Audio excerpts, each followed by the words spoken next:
Alrighty. Okay, hello everyone, and welcome back to another episode of Maven Gaming, where today we are continuing our journey through Warhammer 40k Rogue Trader. It's been a long time coming. So, last we left off, if my memory serves, we were on this planet, right? And I still remember the plot pretty well. So, I don't exactly remember what the planet's called, but we came to this one planet to go meet up with another rogue trader after having saved his son from a prison planet, right? And upon entering the atmosphere and landing, we discovered that the planet is experiencing a type of revolt, and it's likely chaos based of a type of revolt. And so while the masters of this planet are busy trying to fend off the insurgencies at every corner of their cities, their streets, and their fortresses, the we show up and we're here to kind of like meet up with another rogue trader, kind of like, and as well as getting kind of a bit of a download on what's going on. But all in all, like we just got done after fighting through the streets and meeting up with the remnants of the oligarchy's militia troops. We then managed to make it to a bit of a weird sort of like I guess you could say it's an Omnissiah chapel of sorts. And along the way, we met a tech priest who was here for a specific reason, but as it turns out, like, he has an objective. He might have a bit of a split personality disorder. I have no fucking clue. But, either way, we make it through and fight our way to this one place dedicated to the Omnissiah, or really, it's more like I think it's supposed to be a power plant, I don't remember. And upon trying to save one of the tech priests there, like, we had to massacre a bunch of people. We did a little bit of espionage, we donned a disguise, among other things. And then, the usual shit. Bam, shoot, zoom, everyone's straight fucking dead. And so after that's all settled, and after we met the tech priest, got a new companion out of him, as well as a new companion in the form of an inquisitor, who's also a psyker. We then, after fighting our way through and doing that espionage bit, we then were informed by the end of it, after defeating the head of the sort of revolt, that there's some type of weird chaos fuck shit going on, and it might be happening at some actual, like, chapel dedicated to the Omnissiah, or some big technology base thing over yonder to some fucking weird location. And that's where the tech priest wants to go, and that's where all of our objectives seem to be pointing, so that's where we're heading off to next. And also, it seems like the militia wants us to go there as well, because, of course, they do. Because it sounds like there's something pretty dangerous over there, but otherwise, that's kind of the long and gist of it. But, yeah. It's gonna be nice getting back into this game. If you couldn't tell by... Actually, did I already just explain this? I don't know. I'm gonna try it again. If you couldn't tell by the sound of the difference in the pitch of my voice or whatever, I'm using a different type of audio input right now. I am using a voice mod, so that way it makes the experience that much more unique. So now, if I wanted to, like, say, for example, I'm just, reading dialogue. I'm just reading, whether it's background dialogue or whatever, I could just use my normal voice if I wanted to. But say if I'm suddenly reading off the lines or dialogue of a space marine, I could just go, "Bam, now I'm suddenly a space marine." And I have different configurations, so that way it can make the experience of doing this a little bit more interesting. But I'm not going to try and go overboard with it, because I'm not sure how all of the voices are going to handle. But yeah, so I got the voice mod over the holidays. It was out pretty cheap. And I thought, you know what? I wanted an excuse to fuck around playing Space Marines 2 with my friends and just kind of fuck with them a little bit. So I'm like, oh, there's a voice mod. I saw that someone was using a voice mod in my YouTube recommendations, so I'm just like, oh, that's kind of funny. And then I look it up. There's a voice mod that was on the cheap, got it, and now I sound like a Space Marine when I play Space Marines 2. It was fun. It was a bit of a lark. But anyways, yeah. Now I have a voice mod that I can use to do this, and I didn't even think about that until after I bought it. So I'm like, huh, I could probably use this for that CRPG game that I'm playing, that I plan to get back to.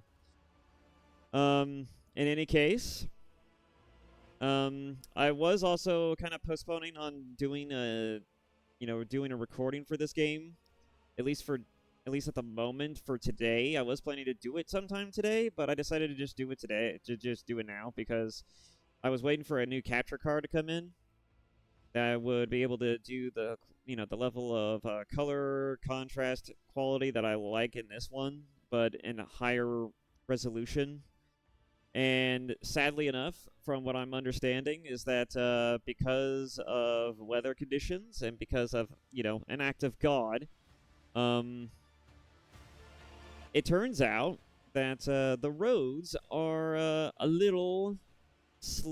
just a little slick, just a little slippery, just a little sloppy, And so I'm not going to be able to probably get my capture card today, if at all. So I'm kind of, not only am I just kind of stuck at my house, I'm just kind of like, I can't, even if they decide to drop it off at the mailbox, getting to my mailbox is an arduous task. I mean, I was lying when I say I live in the sticks, but yeah, let's slick roads among other things. So, that being said, I just decided to do it now, because I knew I'm not going to probably get that capture card at any point today. Alrighty. Without further delay, though, let's just jump right into it.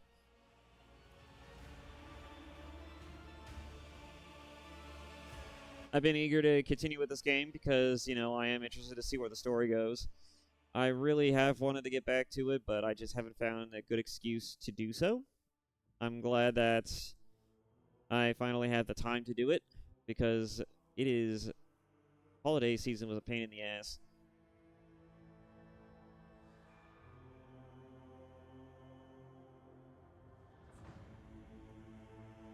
I will be making more reaction videos and also doing more RoboCop videos at some point.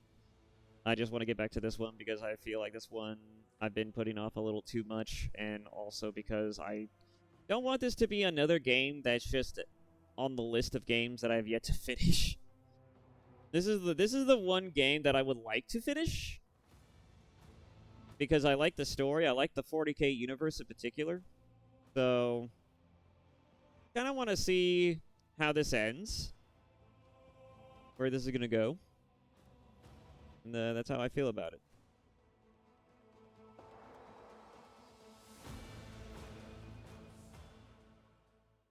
Okay, checking if, in fact, indeed, that my voice mod was off. I feel like I have to check that, because it's not like the voice mod really does a good job at really telling me that. I'm still surprised by how many characters this game will let you have. Never knows for profit and a taste for adventure.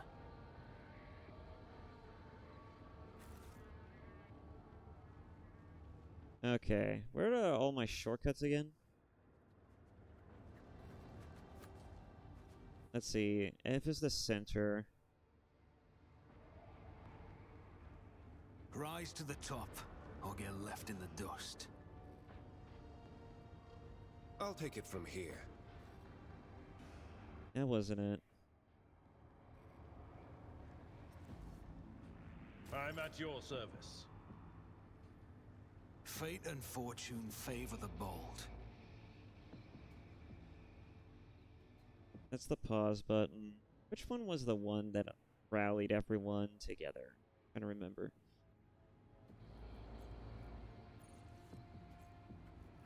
I guess I could go through the process of looking over my hotkeys again.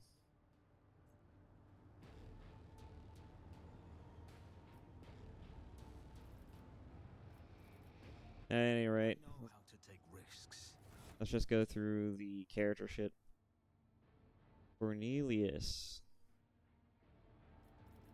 Let's see. Oh yeah, we got a new plasma weapon. We don't really need it.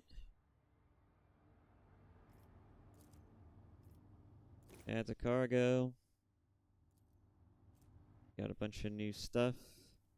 Stuff we don't need, I remember correctly. And now what's this? Sniper rifle.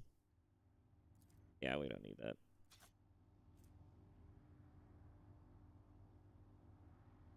Yeah, we don't need that. Also, if my audio just suddenly cuts out here and there, it's because of the voice mod. I did try to fuck around with it a little bit just to try and see if there was something about it that I can, do to make it pick up a bit more. But at this, it seems to be doing its thing of also just kind of like filtering out some noises as well, which is kind of nice. So I don't even need to use filters with this thing. But I have been seeing if I could pick up my voice in particular a little bit better, and I haven't found anything that does that, so. It belongs to their leader, Aurora. If you look through it long enough, your vision begins to show you what instead of what is. I guess I'll keep it on me just to be sure I can use it for something. This is the Avengers Gauntlet. All attack opportunities deal an additional agility bonus damage. Oh, she already... No, that's just the inventory. Whenever the wearer kills an enemy, that enemy explodes into a fountain of blood. The cells nearby are covered in blood as if affected by a blood file. Deal additional agility bonus. This one's kind of nice, but I like her ability as well. But she could just get blood vial just by slaying people, so... At the same time, I think it might be nice to give her these gloves, but I'm not sure.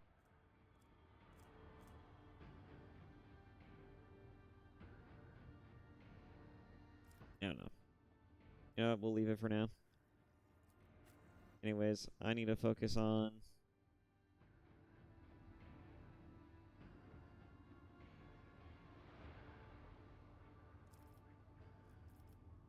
That's right. I remember that battle now. A little bit more. Let's see. Where is the character menu?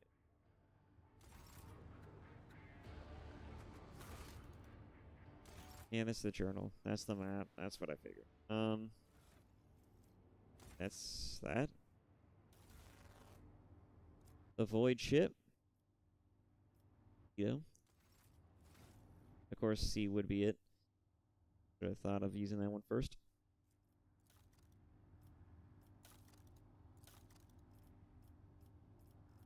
Alrighty.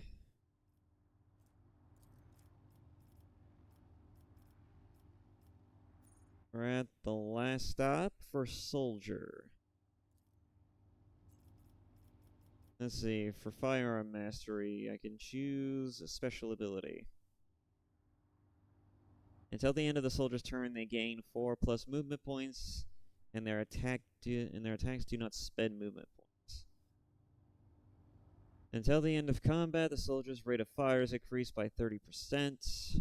Until the end of combat, all the soldier's attacks are 20% harder to dodge. Until the end of combat, the soldier's ranged attacks gain 10% armor penetration. Oh, that's actually pretty nice, actually. You already have this. Oh, shit. Well, never mind. Until the end of the soldier's turn, each of their attacks deal additional damage equal to the number of attacked targets.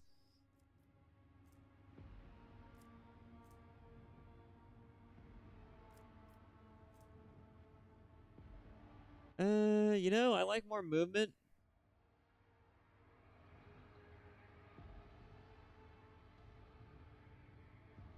Well, I'm gonna go with rate of fire.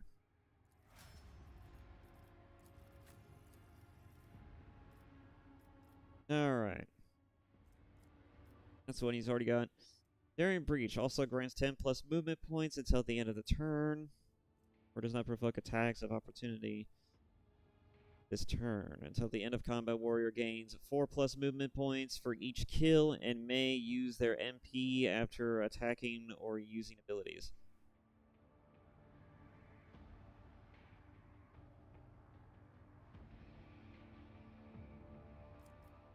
This turn, melee attacks deal an additional warrior strength bonus damage. I'll go with that.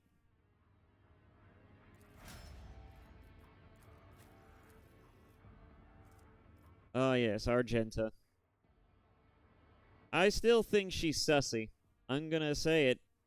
I think she's the one who killed our previous Valencius Void Shipmaster, the previous rogue trader from whom I was supposed to inherit the position from. She's very sus. Until the end of the soldier's turn, they gain 4+ movement points, and their attacks do not spend MP. Until the end of combat, the soldier's rate of fire is increased. You know, I would like to have maybe at least Argenta to have more movement points opportunities, so we're gonna go with that.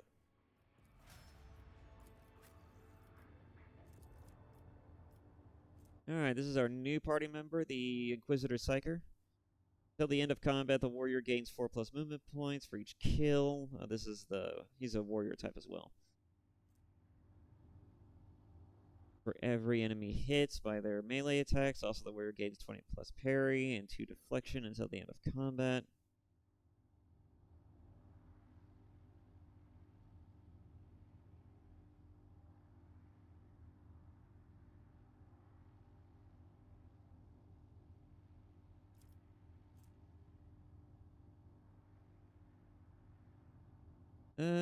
You know what? I think we'll go with that.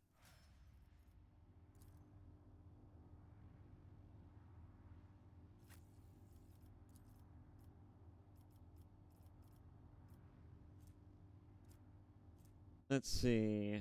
An operative.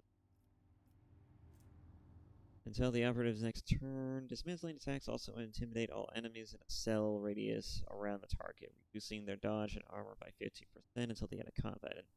Until the operative's next turn, the target cannot move. Until the end of combat, the target's MP are reduced by 3.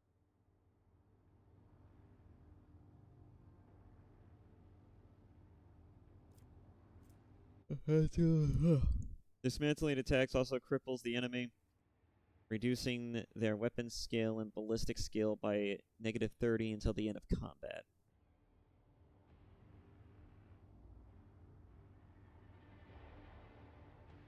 I like this one a lot. The target also provokes an attack of opportunity whenever it attacks.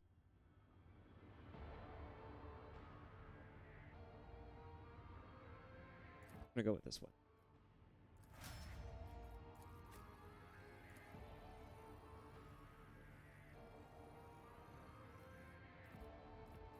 Okay, Death Waltz. Upon using Death Waltz, the Blade Ants immediately heals to full.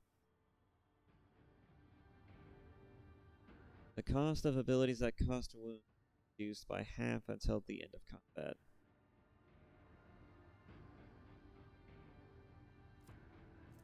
Or additional charges at Death from above. Until the end of combat, Death from above deals additional bonus damage. Oh, that's actually pretty decent. Upon using Death Walls after killing an enemy, the Blood Dancer gains 3% dodge until the end of combat, stacks to agility bonus times. Interesting. Stacks up to 6 times, specifically. Nice.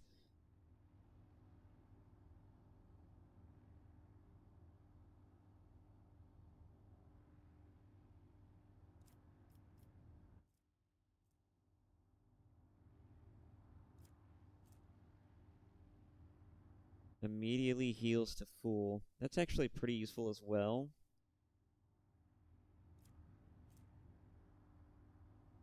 I like the 4 charges of Death from Above, though. Death from Above is pretty versatile. After killing an enemy, the Blade Dancer gains 3% dodge until the end of combat, stacks up to 6 times. That's also pretty useful, though. I'm gonna go with the Death from Above focus. It just seems too useful to pass up. Alright. done here. Now then. Options, because I need to see an option.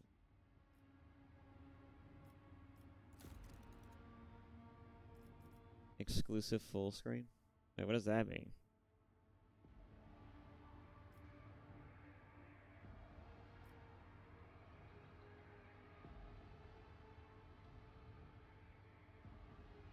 I don't know what to say about that. Yep. Yep.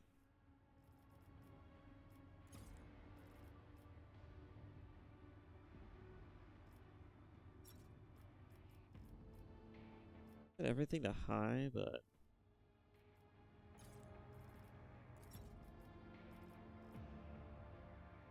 yeah.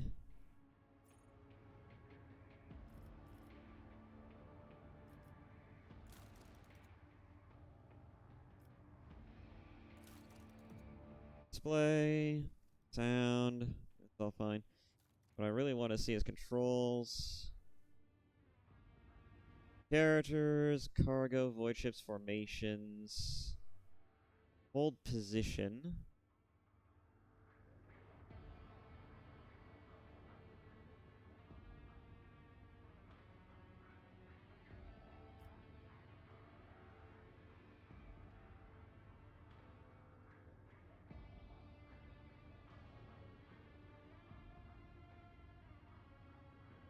Previous party member, next party member, rotate, tactics.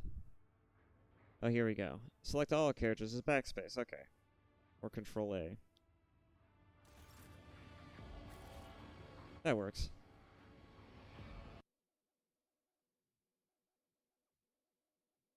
Let us not dawdle. The breaking of the audio is always the funniest one. Alright. Also, how does my game look on that? I think I was just... Yeah. I think I was just being a little too overly focused on that on the idea that it skips. But I really do feel like it was skipping a few times. And I think I only felt that way because it was actually skipping in one of my videos. I don't even remember why I thought that anymore. Like, there was just like a delay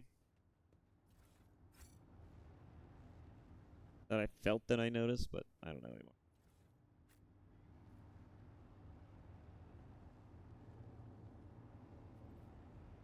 Keep your wits about you.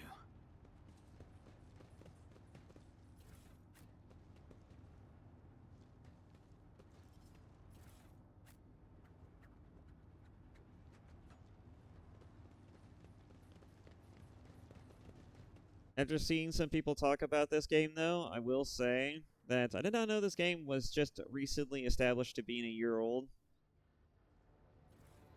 I'm sure I probably saw the release date of when this game came out at some point, but I got surprised by it probably again. But I think the part that's also really interesting, at least to me, was that it is a pretty long game. I always keep my options open. And so there's definitely more to this than what's in the current solar system we're in right now. So that's good.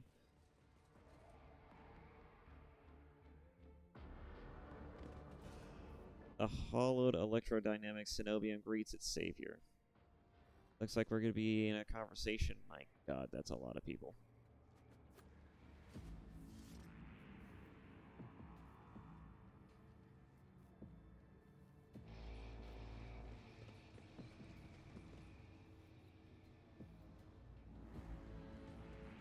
I guess we're moving on.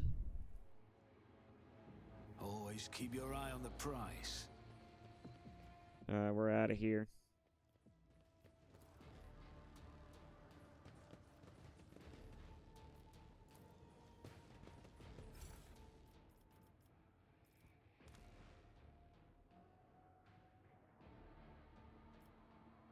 Yes.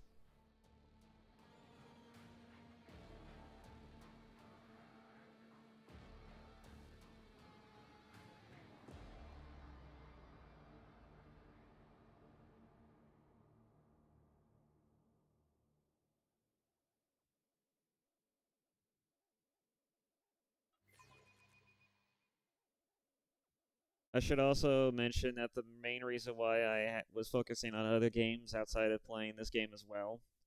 Oh yeah, that's right. I also feel like I need to say something else. Was mainly because I've been, like these games are slower pace, and so because work makes me extremely tired afterwards, I don't really have the energy to really sit through, you know, a slow RPG experience. And so my mind, unless I get hopped up on caffeine or something, like I just start to get tired very easy. And I just decided, you know what, I'm just going to save it until, days where I actually do have some energy to do it. And like today. So there you go. But yeah, other than that, I also feel like I need to make an apology about something, which is the fact that I don't have a very consistent schedule. Which that is the one thing that I do hate was the about the holiday season is that it fucked up my scheduling a little bit. And I do want to apologize for that. I wish I had a more consistent scheduling, but I have put in for wanting to get a job switch in my current job to do something else. And it's going to be more so part-time, but at least it's going to give me more of the free time that I need in order to make more content, as well as just not be so fucking tired every time I get off work. And it's not even because I do anything truly manually taxing, it's retail. So, like the most that's really taxing is my ability to deal with everyone's bullshit on a daily basis, and I'm not exactly the most sociable type. So, my mileage on that fucking varies. That being said, I do, because my coworker is such a busybody, I end up getting like asked to do the job of just about anyone and everyone under the sun, because management just can't seem to get the right people on the right days to do certain things, or simply because of the fact, right, that you know they just can't do it themselves. They can't be bothered to do it themselves. In fact, from what I am told and understand, they're actively told not to do anything by people higher up from themselves. So that's even funnier. So they just expect all the ground floor employees to do everything, while they just, their main job is to just dictate and delegate. So you can imagine how a lot of people probably immediately feel about that situation, especially even our own management people. You know, I mean, as much as I would like to say that, that it's a sad position to be in, at the same time, it's like you could also just choose to say fuck it and just do shit anyways, like they sometimes end up doing. But, you know, well, it's a real crying shame that not only do you have to be the everybody else's boss, but apparently you also have to, you have to put in some work. God, what a fucking shame. Uh, anyways, I'm moving on from that.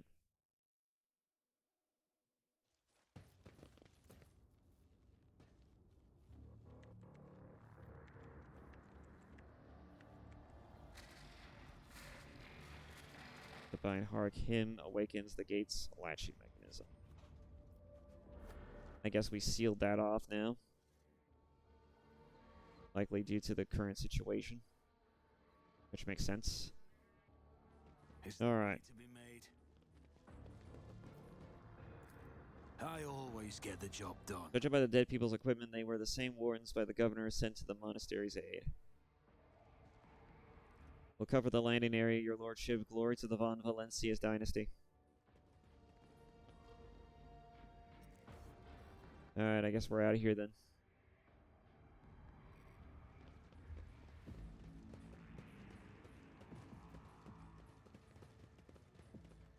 Yeah, I guess we're out of here then. Rise to the top, or get left in the dust.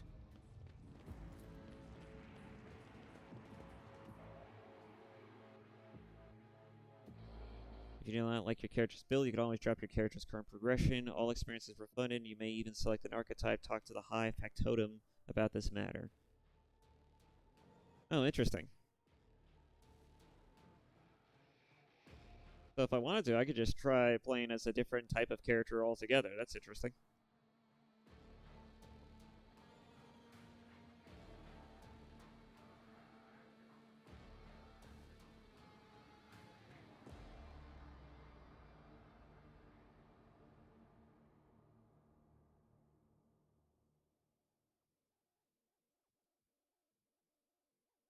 But yeah, I like 40k. I like 40k as a universe.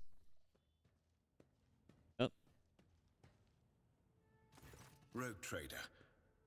I was somewhat brusque at our first meeting, and I would like to make up for it by expressing my thanks for your assistance in the electrodynamic cenobium. Your arrival could not have come at a better time.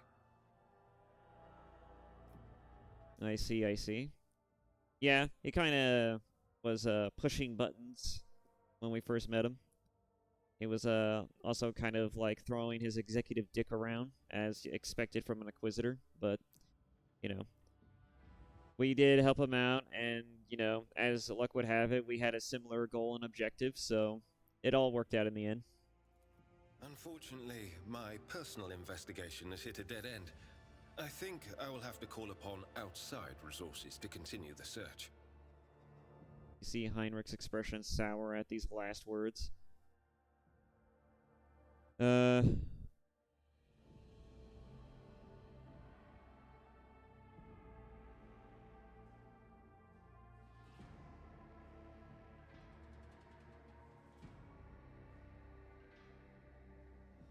have something to confess. I discovered some kind of chaos artifact in the Cenobium's cogitator. Actually, you know what? Because it's my character, let me try using this one instead. Second. Let's see. Which one was that? It was this one?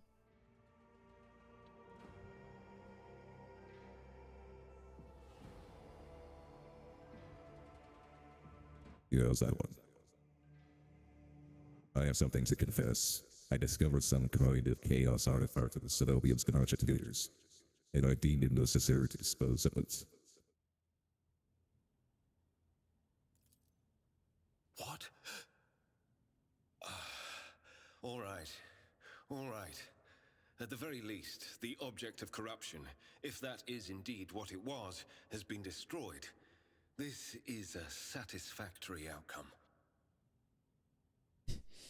Lets out a choked gasp, then pinches the bridge of his nose.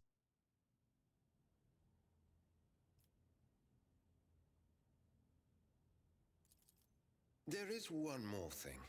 The Lord Inquisitor gave me this item some time ago. He must have thought it likely that I would find myself aboard this vessel sooner than he. I was instructed to deliver this device to Lady Theodora. However, given recent events, I believe I ought to present it to you.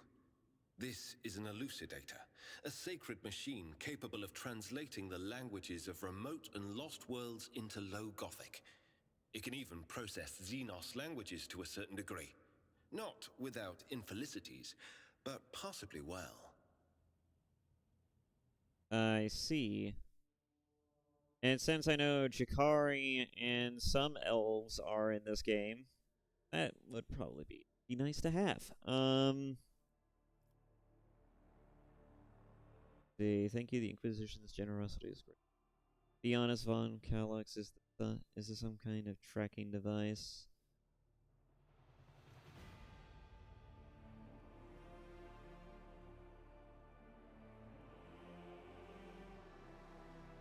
Hmm.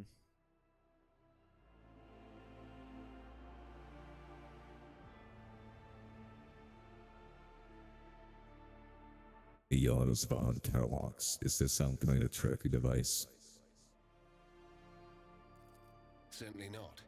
The elucidator is such a rare and complex creation of the Omnissiah that neither I nor any of my colleagues would dream of compromising its integrity.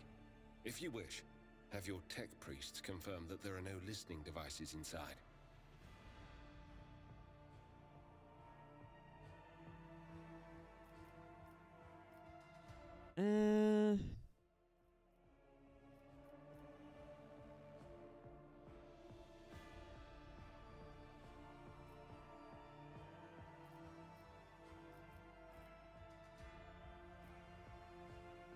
What do you plan to do now? What do you think will become the electrodynamics of William? What do you think will become of the electrodynamics Zenobia? It all depends on the electro priests who survived the attack. Fortunately for them, the cultists did not manage to seriously corrupt the holy site, partly thanks to the priesthood's efforts. Nevertheless, I would not be surprised if the local explorator fleet decides to audit and purge the damaged units once it hears about what has happened. What do you plan to do now? I would like to offer my assistance in resolving your immediate problems. I am aware that the ship suffered considerable losses during the recent mutiny and was damaged by the cultists' actions, and you have lost many valuable officers as well.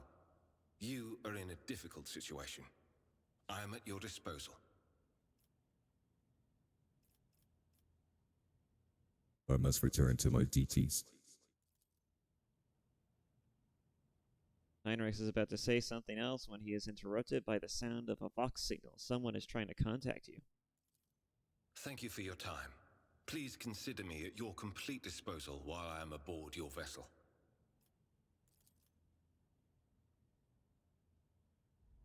Oh. 1 second. Let me see. What should I use for you? Not that.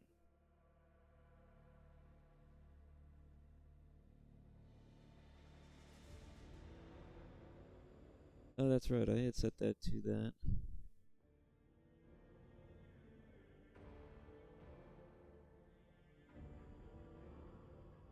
You know what?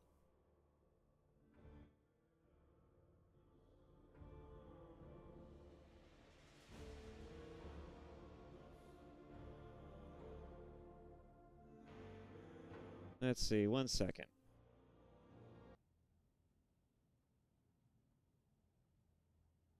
You know what? We'll go with this one.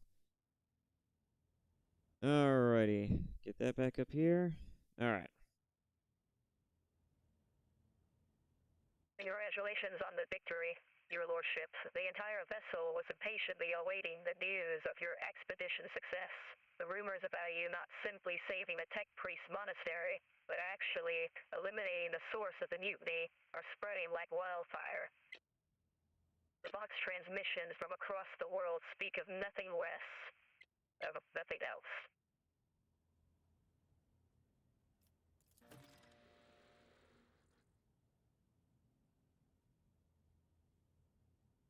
Governor Middenay is waiting for you in the command center to discuss matters, but I ask you to delay the visit and turn your gaze to the Navis Nobolite station instead. We are in desperate need of a new navigator, but all our communications requests are still being ignored. I do not see how anything other than a personal visit from a man of your stature can convince the representatives of the Navis Nobolite to break their silence.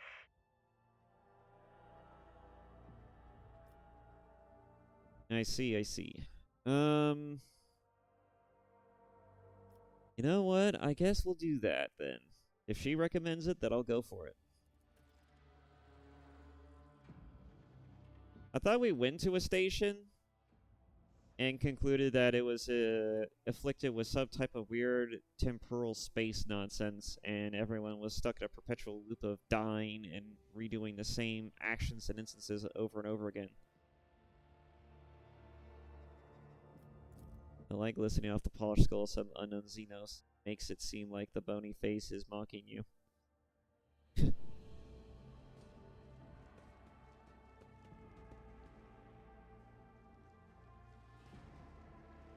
back in my ship, so of course, naturally, I gotta do my ablutions.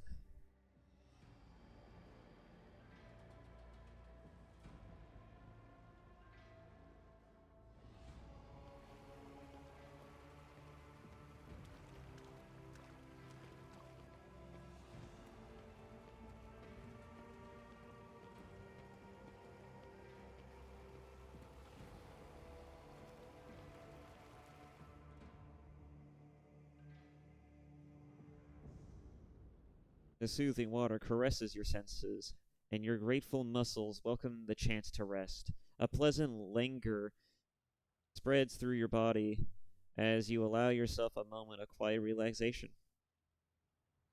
I wish to see someone from my retinue. Which of them would you like me to summon, your lordship?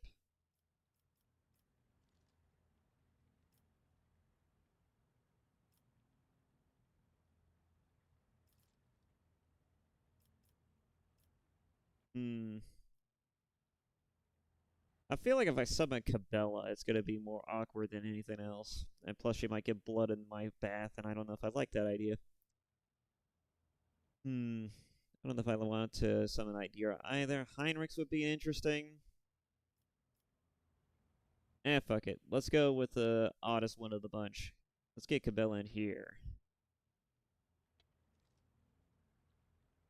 Cabela, I wish to learn more about the tenets of the web. At once.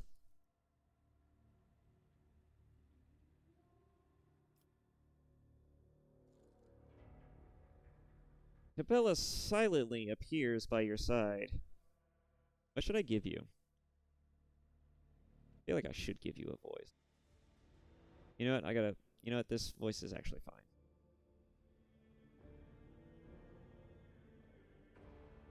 Just turn off the radio effect. You asked to see me, Doman Cornelius. Do you wish to learn more of the cult's rites? Very well. Since you are in the water, I can introduce you to a rare discipline of the blood-spun web, known as controlled self-drowning. You receive this honor.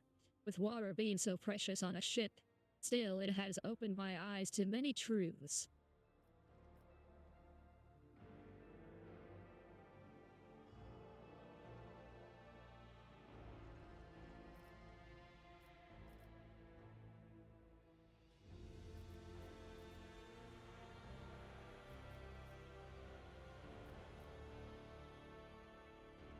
Intriguing Tishbeth.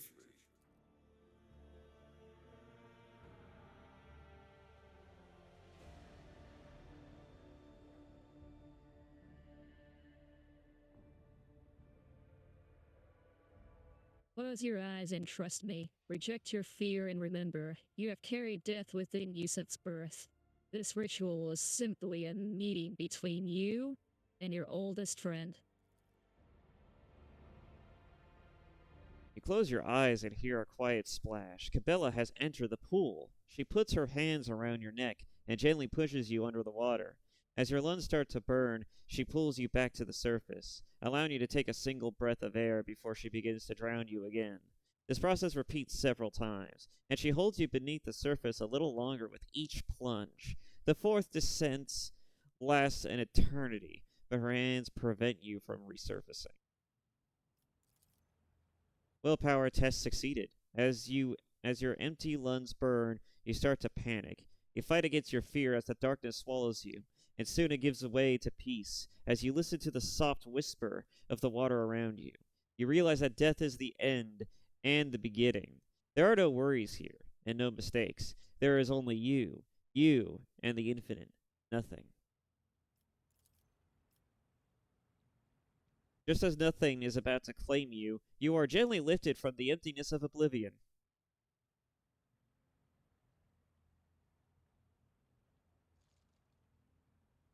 Doman Cornelius, you have been touched by death. What was it like?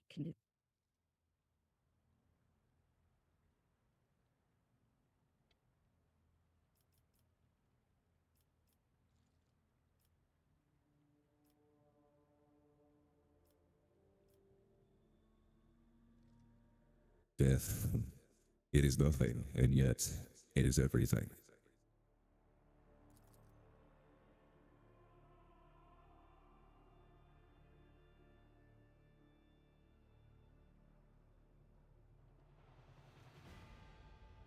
Now you understand the tenets of the web more fully. I will leave you to reflect on this experience.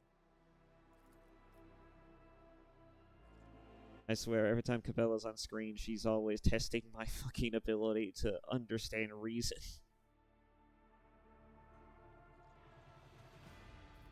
Alright.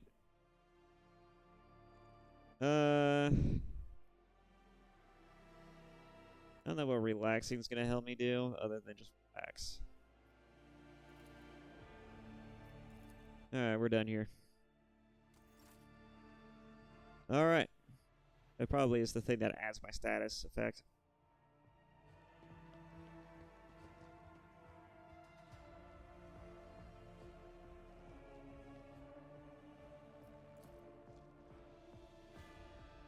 Distant stars glimmer in the darkness of endless space, filling you with an odd sense of...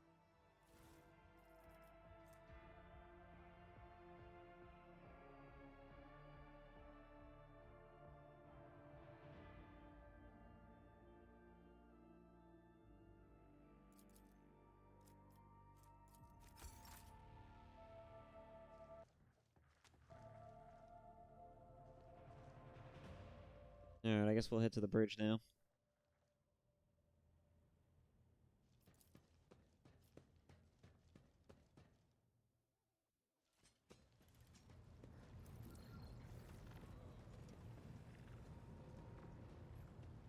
Oh, there's Heinrichs. Might as well see what he has to say. Heinrichs looks at you intently, his head tilted. I'm not sure what to give you. I'm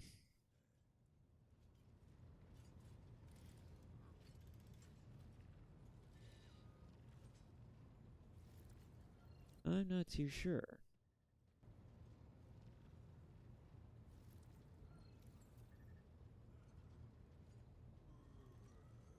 Okay, I think I found a voice that works. Took me a second, but I did find one. Alright. Not exactly perfect, but this should be fine. It'll fit the purpose. Alright.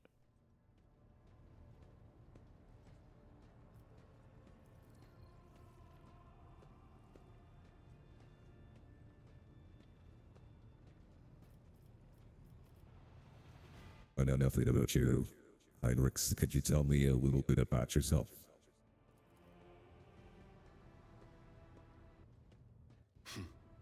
I'm usually the one interested in the paths of those around me, not the reverse.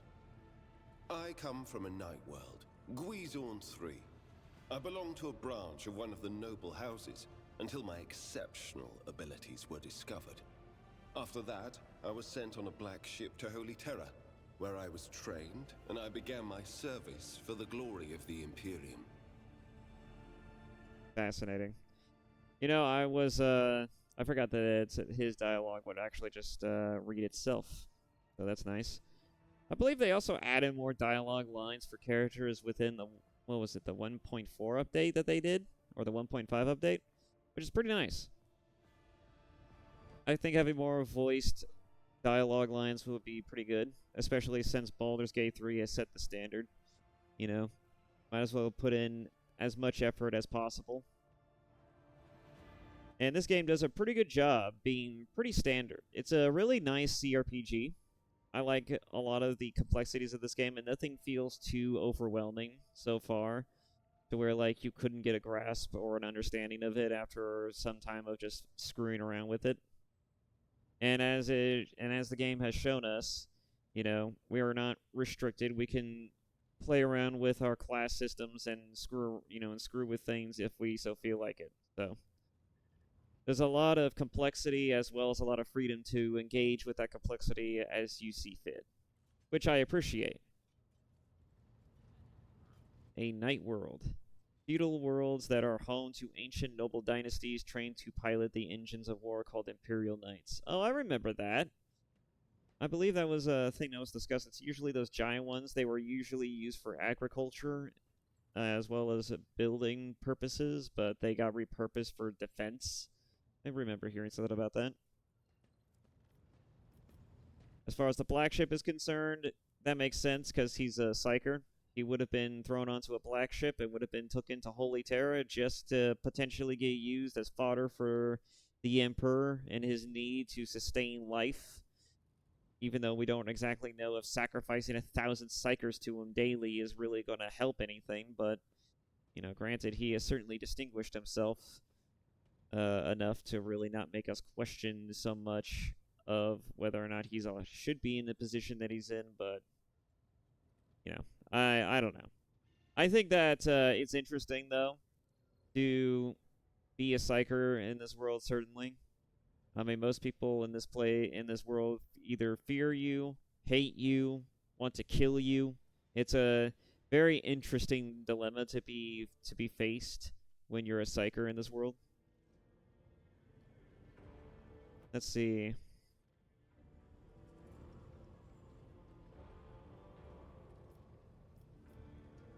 Do you remember your home planet? I do, but I have no ties to my homeworld now. None except my first name. I left Guizon 3 when I was still a child. My family disowned me, stripping me of my family name. I was given a new one by those who trained me. Even for a noble, being branded a psyker is a mark of eternal shame. I experienced that firsthand before I was put on the Black Ship. How did you discover your abilities?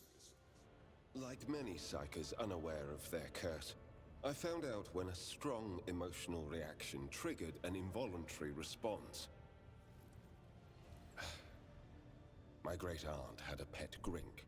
One day, it bit me, and I boiled it from inside out.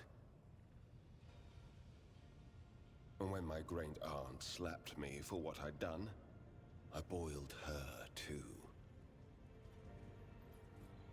Damn. Fucking straight up murdered her. Okay. I don't know what a grink is, but that's interesting. So he boiled a pet grink, and then ended up boiling his aunt as well. That's funny.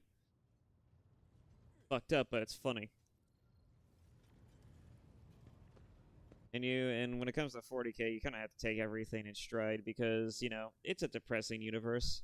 You know, if you look into it deeply enough, and if you look in it too deeply enough, you'll find that it's just horrible.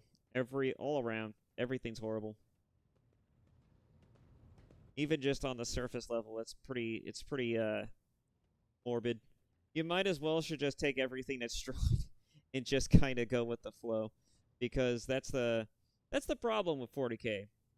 That you have to take everything in stride and you have to take everything like it's a joke, because otherwise you're gonna have the problem of taking everything too seriously, and then you're just gonna get depressed. You can't logic or reason in a world like this. You have to just accept everything for what it is, especially since everything is ran by religious fervor and feudalism, not so much about fucking actual reason or sense. So, yeah, gotta take everything for what it is and just keep on pushing. Let's see.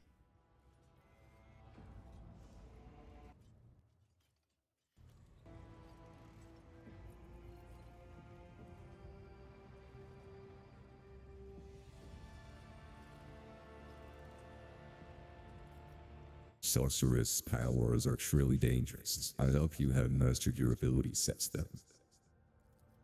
When I arrived on Holy Terra and was tested, I was found to be suitable material for becoming a sanctioned psyker, able to bend his curse to his own will. I can assure you that the adepts of the Astra Telepathica were right in their assessment. Good for you, I guess.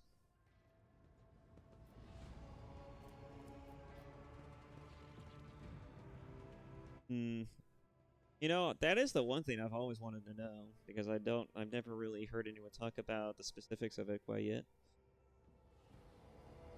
Tell me about the Black Ship.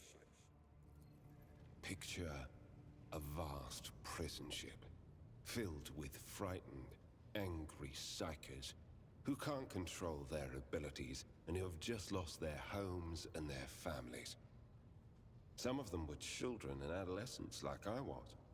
Some were monstrous creatures who no longer had the right to be called human, or psychopaths who reveled in their impure powers. Once, when one of the miscreants broke free, those in command simply depressurized the bay and got rid of the culprit, along with the prisoners and crew tainted by him. But even after that, I heard the echo of inhuman suffering and terror that filled that part of the ship. It grieves me to recall that episode to this day. Yeah, it sounds horrible, doesn't it? Just all around fucked up. Okay.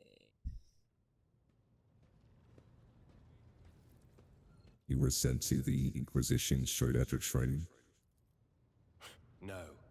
First, I was accorded the status of a psyker fit for service in the Imperial Guard, where I then spent several years.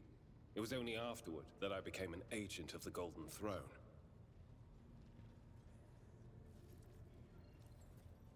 Henrik stops there, clearly not intending to elaborate further.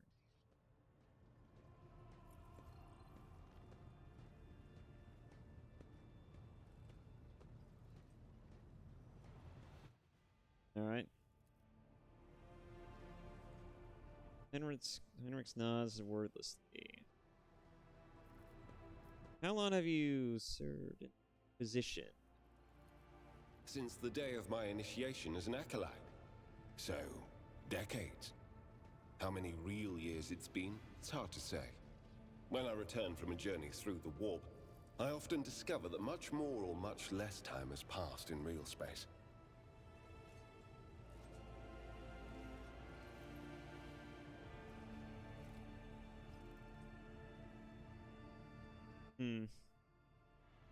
I mean, that would be accurate. Time displation is a thing that happens when going through the warp and you're traveling space and time in this universe. Let's see.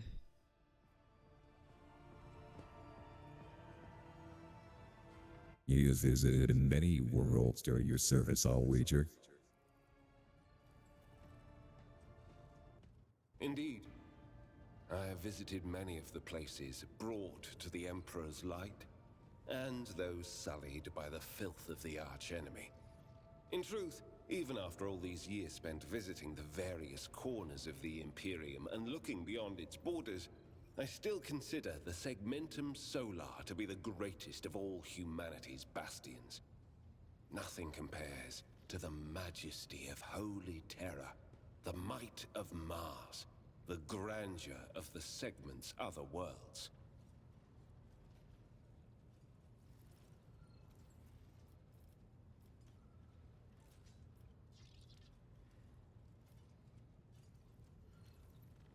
For someone who's been in service for decades, you certainly look young. The first step for biomancers such as myself is to take control of the processes of their own body, including aging. I've endured innumerable hazards in my work. If I allowed every trace of them to remain, I would look completely different today.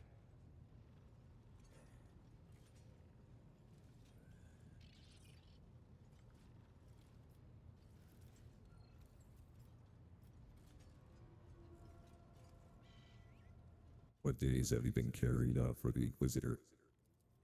You can't really be expecting me to answer that question, can you? The interrogator returns your look and smiles, but thanks to the expression in his ice-cold eyes, the effect is rather unnerving.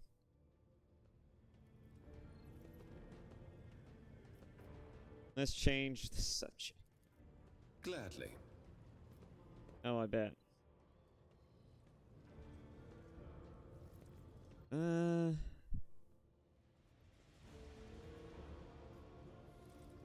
You're not the Inquisitor's only acolyte, correct? Of course not. The Lord Inquisitor's...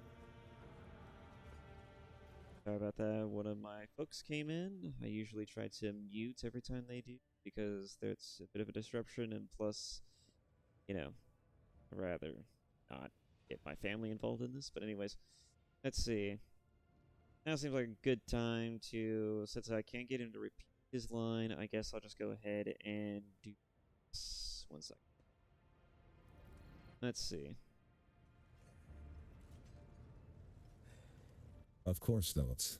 The Lord Inquisitor's entourage comprises dozens of people, the best of the best. Experts in various fields and disciplines. Some of them I know personally, others I have never met.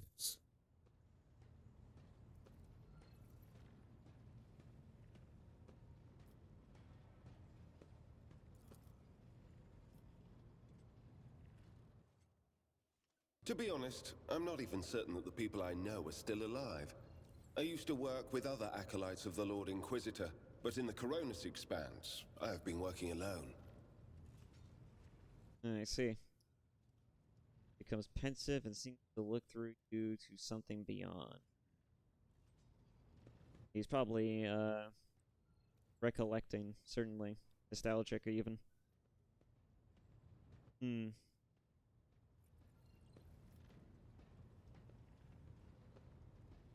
I would seriously like it if they would also just, not bother me.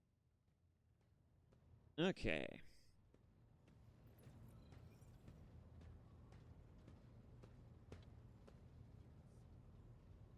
Wandering among the stars with her family or friends, then she'd get lonely.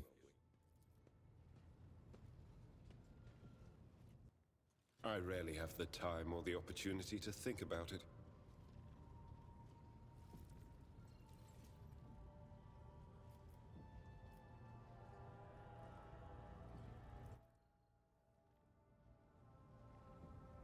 Are there other acolytes in the Coronis Expanse?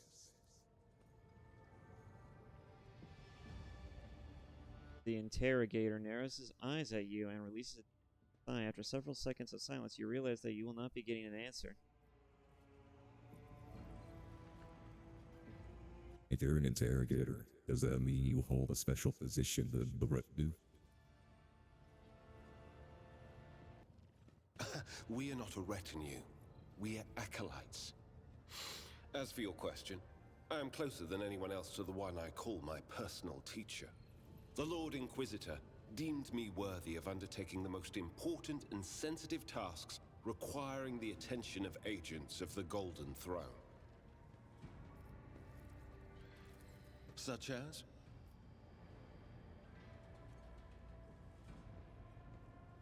What can you do as a psyker? The Lord Inquisitor was most insistent that I master the discipline of Santic Demonology. I use my faith and my power to crush the enemies of the Imperium. Servants of Chaos tremble at the sound of the Emperor's name, uttered by my lips. I am also a skilled biomancer. I can manipulate bodily processes. Sometimes I resort to those skills in the course of my work, when it is necessary to make the subject of an interrogation more cooperative. I see.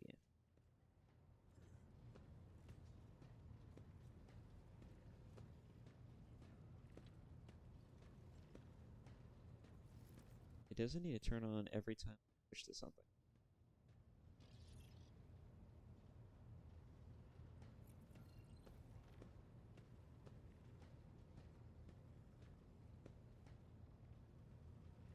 I don't want to have to raise it, the noise gate level, just so that way it can not pick up any weird noises. But at the same time, I don't want it to pick up any weird noises. I notice it picks up some of my breathing, among other things. I'll put my noise gate level, at least on the voice mod side of things. Since it already has all these configurations, I don't feel like I need to do that through OBS. That's why I made a specific tab for it. Alrighty.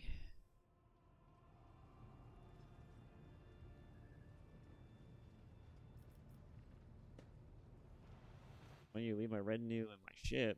I don't think so. I must take my leave. Heinrichs politely inclines his head in response. So Heinrichs is an interesting character. Certainly. I think he's more interesting than some others, but I do find that the more added details involving his time on the Black Ship, as well as, like, being not even really an Inquisitor, but an interrogator, is interesting. And so there's even layers to that as well, which is fascinating. Let's see. We do have our tech priest friend somewhere around here. I don't know if I've talked to him at all. I think I might have briefly spoken to him.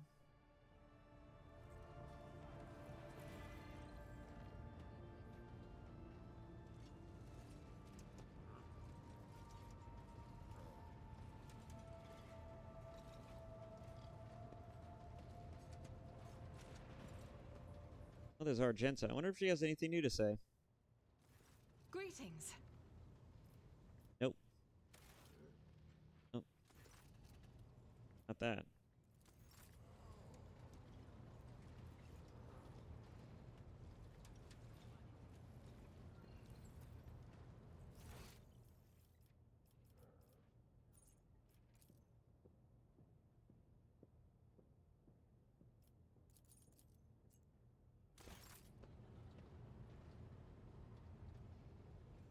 I guess it just moves the camera there. The Omniscient knows all, comprehends all. I have talked to him a little bit. Alright.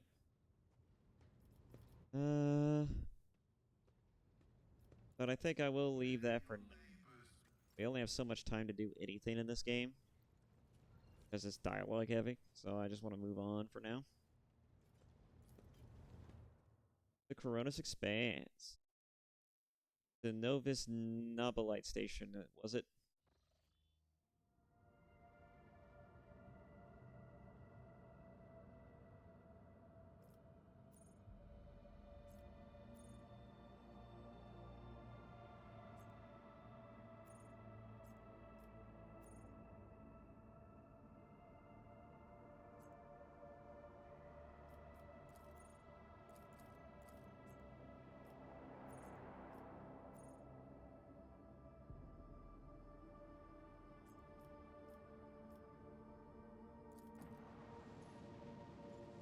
Is that the Novus Nobilite Station?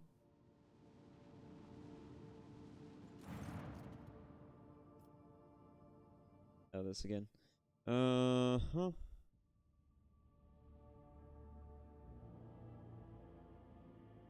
And we'll leave it for now. Lord Captain reporting.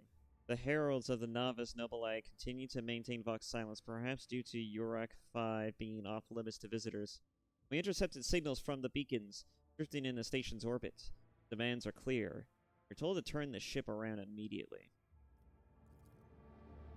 We have also detected an accumulation of space debris near the station's docks. Presumably, it is the remains of interplanetary shuttles. Perhaps the esteemed Novus Nobilite House requires aid, and therefore cannot respond to our Vox transmission.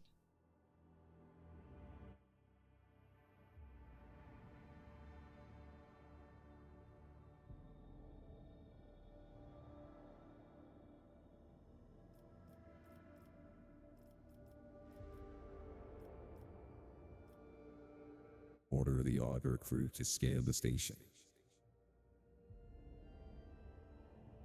Yes, Lord Captain. The Vox remains silent for a while, but then you hear static and Vigdis' measured voice. The officers from the auger crew performed a full scan of the station, but the information is imprecise. They note wave distortions of unclear genesis that are throwing off most of the readings.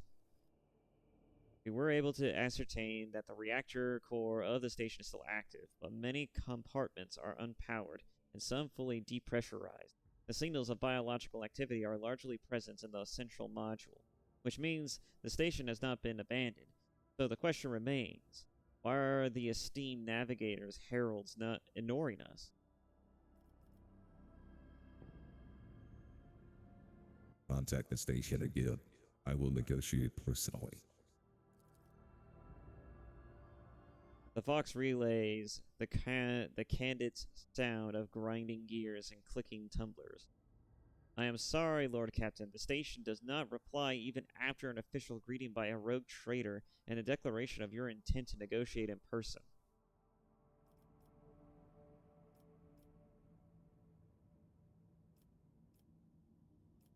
Order the crew to commence docking with the station.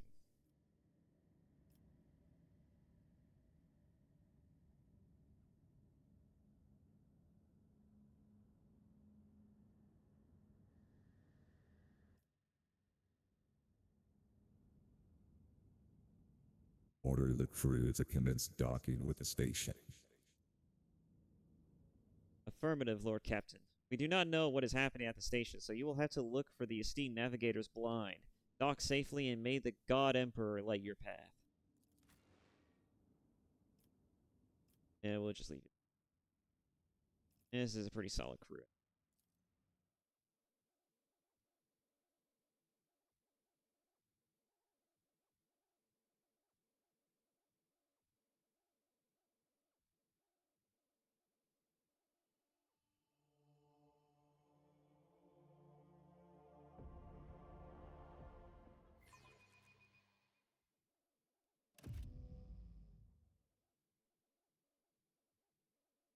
I've also been thinking about going to see the new Sonic movie. I haven't seen the other ones, so it's gonna be kind of like late to go watch it, but I have thought about it. I just want to go see it because Keanu's in it. You dare to argue with your master? It was not you whom I swore to serve within these walls. My lips are sealed. Confess. What was the old man's last command? What are you planning? Give up, Keeper. You have lost this battle. Again. We're getting nowhere with these ones, sir. Permission to execute them.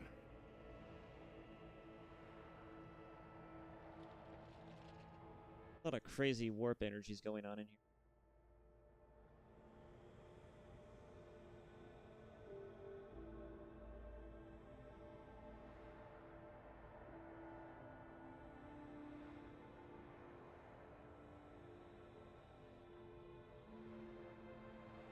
I think something's supposed to be happening, but it's not happening, so I guess we're just gonna skip this?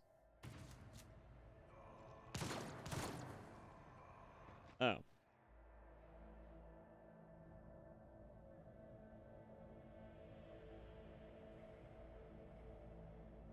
I guess that was the reason. Killed them off screen. For some bizarre reason. A tall man stops you with a gesture when you approach. Blood is trickling down the pearly scales of his weary face, and not just his own blood. Two jet-black unblinking eyes are watching your every move. And the third one, the mark of a navigator's fate, is menacingly pulsing behind the lowered lid in the middle of his forehead. I'm not sure which one to give you. I do have some options. Let's see. For you, I think we'll go with this one. Step back, or I will unleash all the horrors of the Sea of Souls upon you. Emperor, be my witness.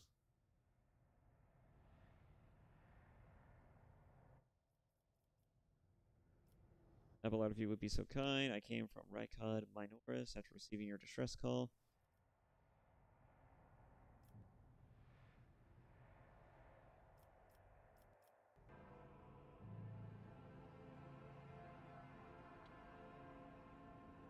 I came from Rykod Minoris after receiving your distress call.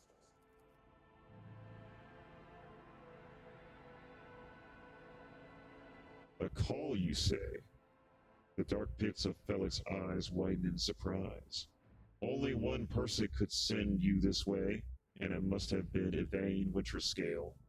Why didn't he come himself?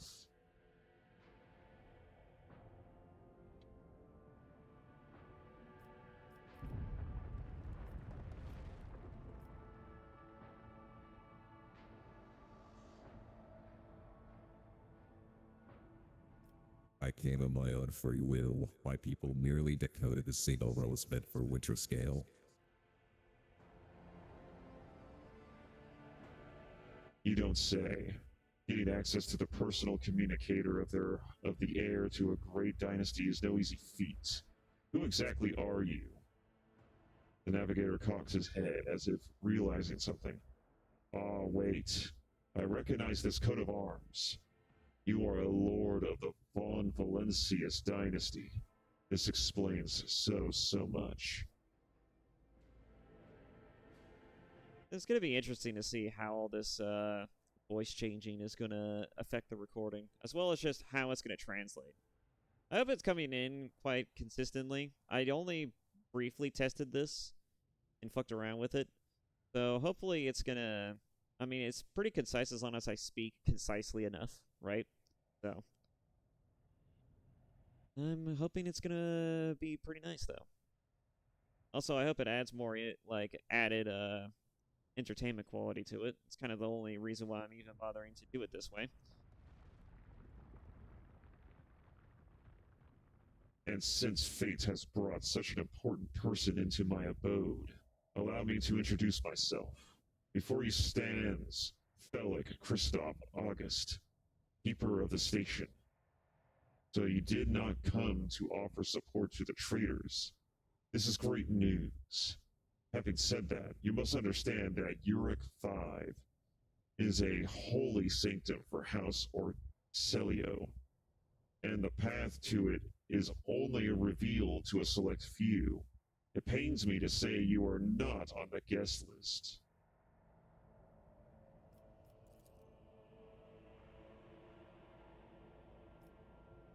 The navigator looks at his guards and winces. The soldiers are quivering. Yes, still recording. Are quivering as if their tormented flesh were being flayed, yet they keep clutching their weapons. Interesting.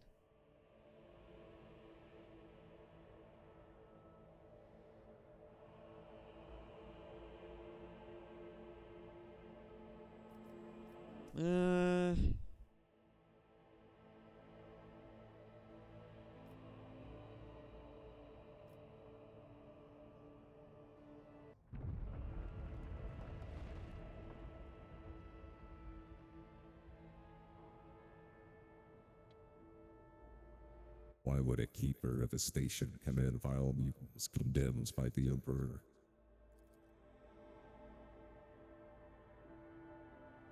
The blame lies with Theobald Orcelio, the second keeper of Uric 5. The old man was a great navigator, but he could no longer control his powers. I begged him to retire, but he was too obsessed with our mistress, Lady Cassia. His madness and stubbornness spelled doom for the entire station, where he opened his third eye in a rift of rage and unleashed the horrors of the warp on those who displeased him. The Theobald I knew would never have used his powers in such a reckless manner. This will be difficult to explain to the uninitiated, but I am going to try. The warp currents in the system have been tumultuous for dozens of cycles and have worn the veil between our world and the immaterium, thin and frail, at least here on the station.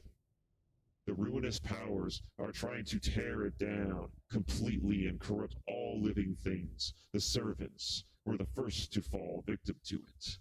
Oh, their bodies morphed, and pain and despair drove the poor souls mad. The lunatics took my mistress prisoner and almost destroyed the station, but I rallied the few who still followed the light of the Golden Throne to set things right.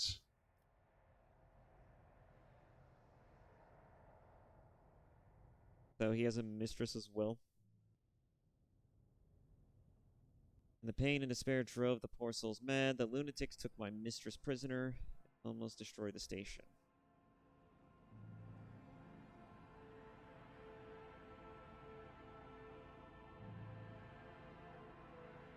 Huh. Alright.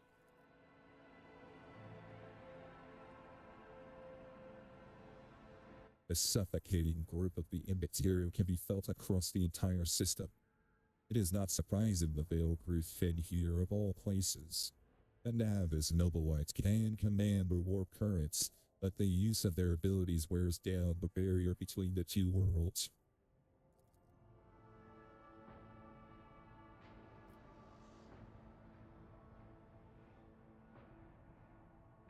I sincerely hope the influence of the Immaterium has not yet affected your body and your soul. With all due respect, I advise you not to remain at the station. Return to your void ship. I need to save Lady Cassia. If you are not willing to help or indeed risk your life, you must leave now.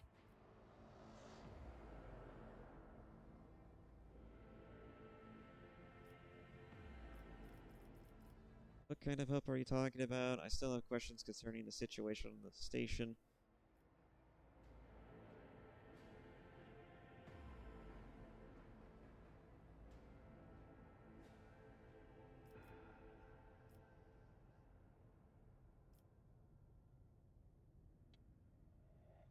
I still have questions concerning the situation on the station.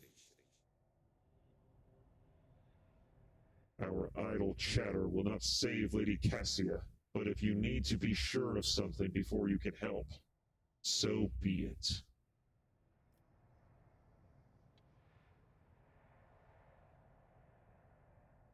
The warp drove the servants insane, but failed to affect you and Lady Cassia. Bellic gently touches the closed eyes on his forehead. Thanks to a special gene, navigators are more resistant to the emanations of the warp than mere mortals. This is what allows us to guide ships through the Sea of Souls.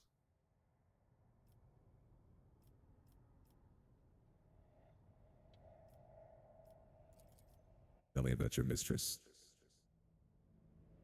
Regretfully, I am not allowed to discuss my mistress, whether with her retinue or the outsiders. She will tell you about herself personally if she feels like it. That is, assuming she survives. I'm begging you not to waste any more of our precious time, for it is running out.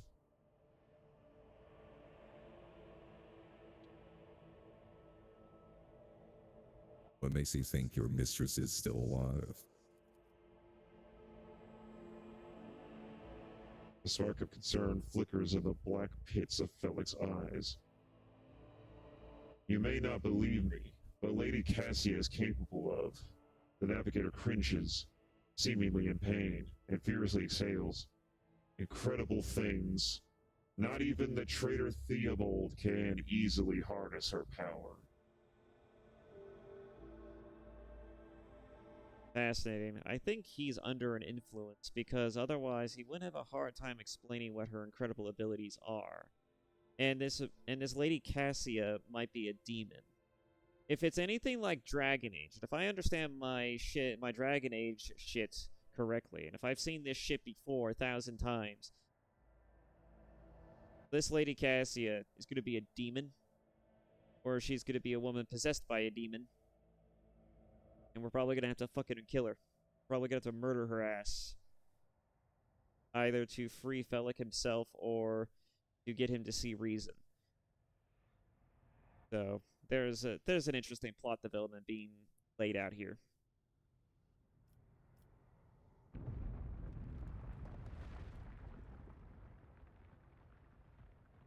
Since he's not actually a demon yet, I'm going to lower the pitch for see how this got on a 50 pitch.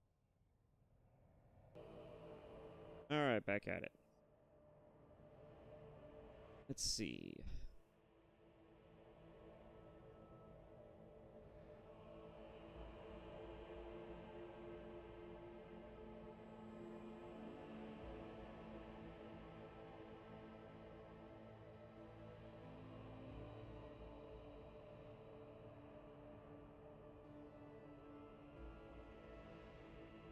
There we go, just so that I can see the button.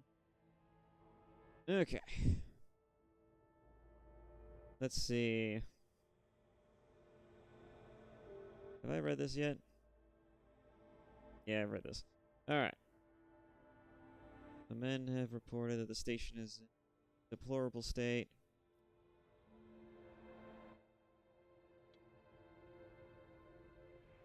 Why did you not respond to the messages from Loricon Minoris?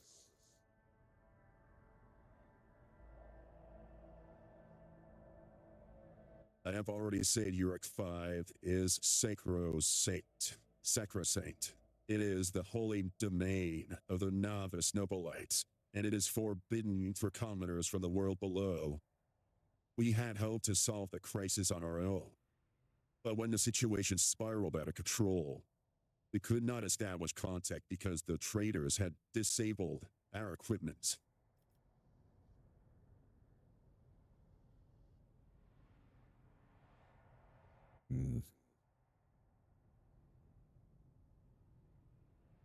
My men have reported that the station is in a deplorable state.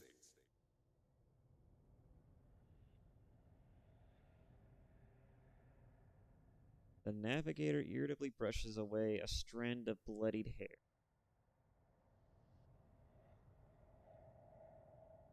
Trust me, I should know. Everything happened too quickly. There were dozens of reports of accidents, victims, and failing systems. But the only precious thing aboard this station is Lady Cassius's life. Everything else is futile and can be easily replenished.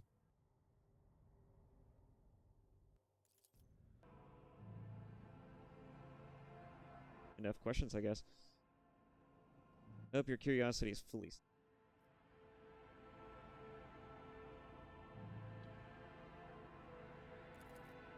What kind of help are you talking about?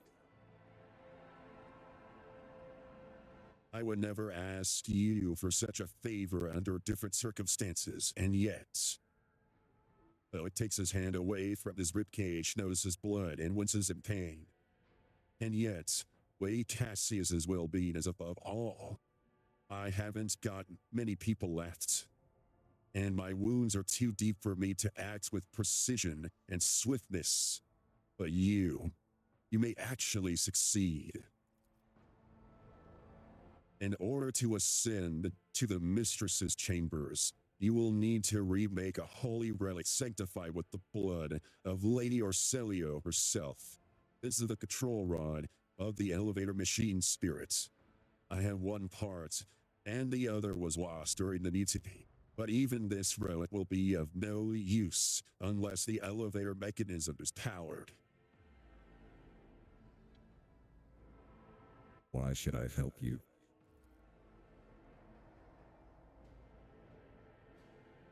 You came to the station for a reason.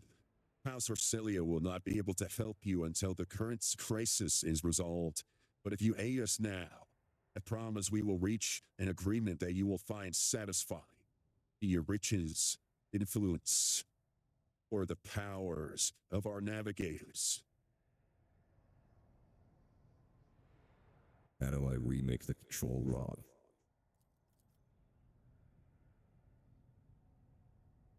I have a phylactery containing the mistress's blood and needs to be taken to the laboratory, which is located behind one of the reliquary doors. The most ancient of sacred mechanisms will help to rebuild the rod. The tech priests ceaselessly perform the rites of appeasement so that the machine's spirit would serve the house in its time of need. The fateful hour is now upon us.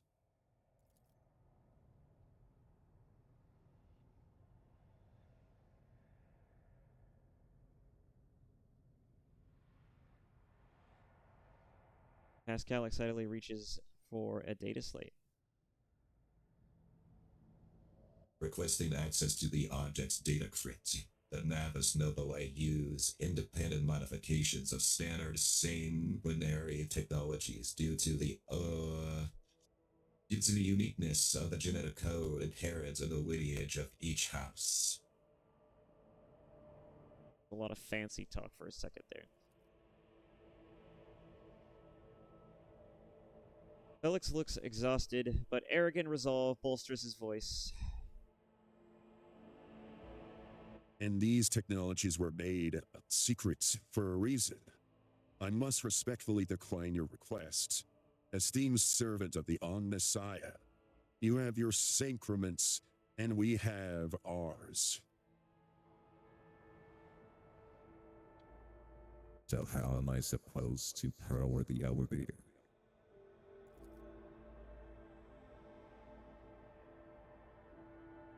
The station's main cogitator is situated in the guard room.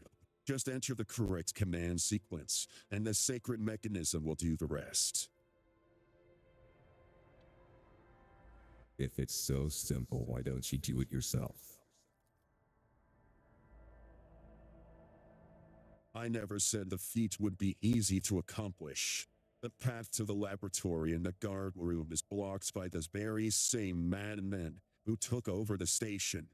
They will not negotiate and are not afraid of displeasing the novice nobilite or incurring the Emperor's wrath. They bow only to brute strength, something which I currently happen to lack. I guess that makes sense.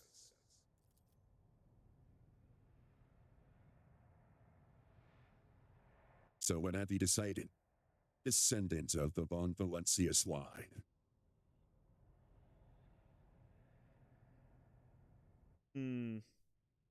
Blows of your house upset the balance of power in this part of the galaxy. I will help you not for the sake of profit, but for the good of the Imperium.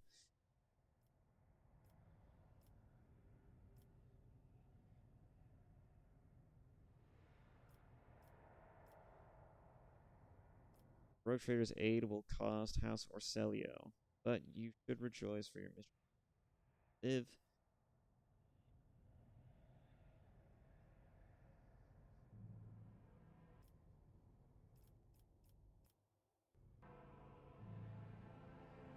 This seems like the most diplomatic approach so far.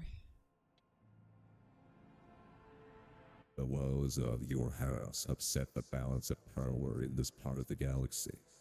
I will help you if not for the sake of our profits, but for the good of the Imperium.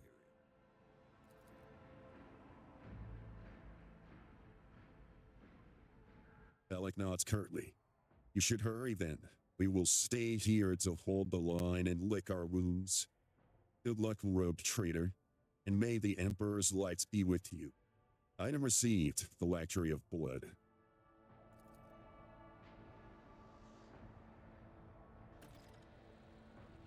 Let us not dawdle. Let's see here.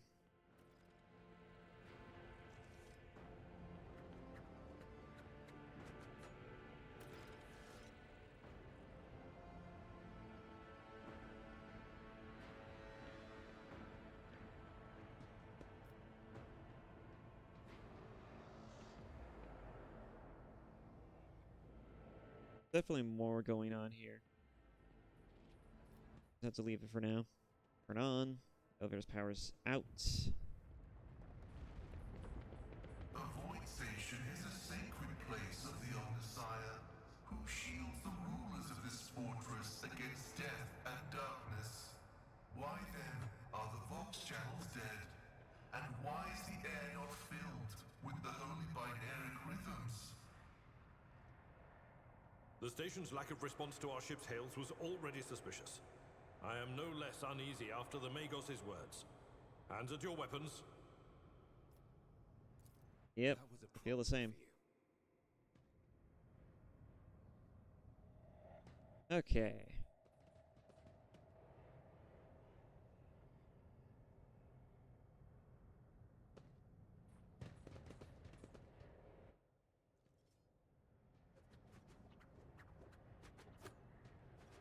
Bella, what are you doing? I always keep my options open.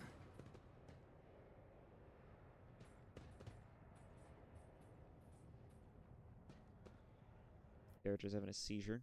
Medicaid 100%. Just as I was taught. Most of these unfortunate souls took their own lives by slicing their guts wide open. Yeah. Weird fuck shit going on. This ocular implant was a worthwhile investment. Mutated flesh sample. Flesh sample with numerous outgrowths covered in a mesh of bluish-black veins. Fascinating. Mumbles incoherently.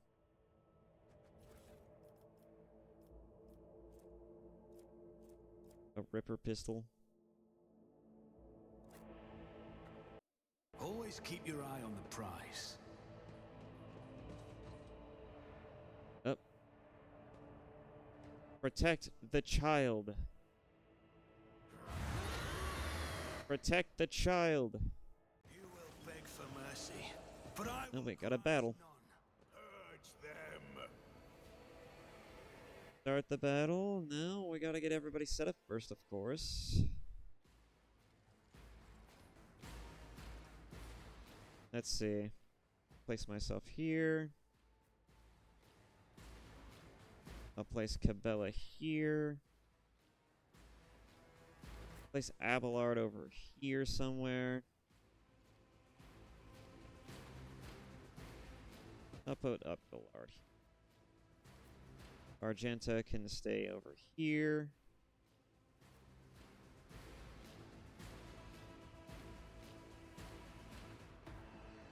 Let's see. Put Heinrichs here, I guess. Then Pascal can hide behind the impervious cover.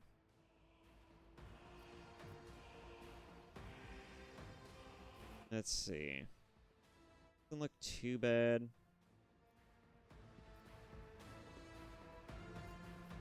Yeah, we'll start. Like I start first.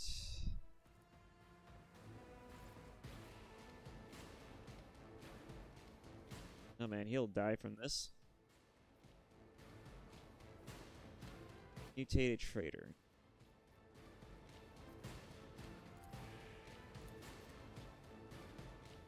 Warp reanimation. This creature gains 5+ minimum damage and 6+ maximum damage. What the hell that means? I guess that means he just does more damage.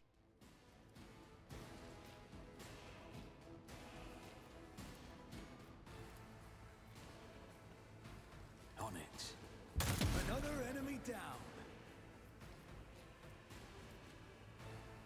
Let's see.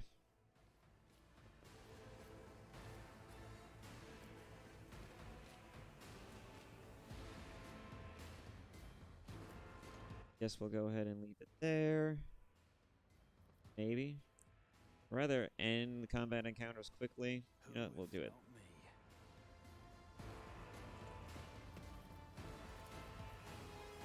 He's as good as done. You never stood a chance.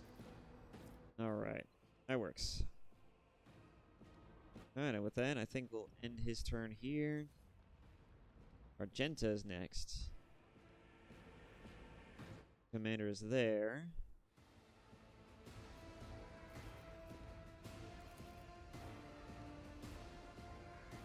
Alright, no one's gonna get affected by this.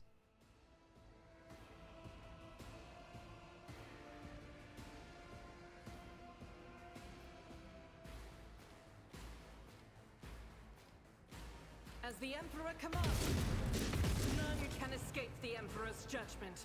Damn, Argenta, you really got him with that one. Doubt is for the weak.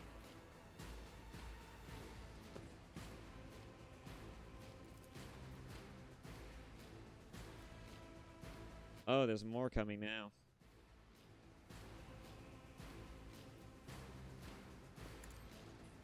Each strike is a prayer. All right.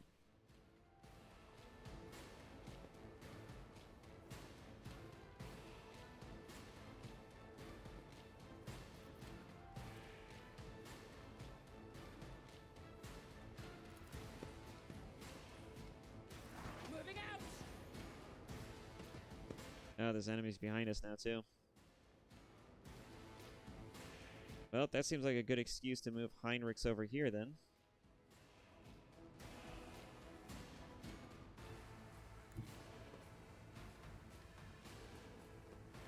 Another servant. I didn't even see that guy.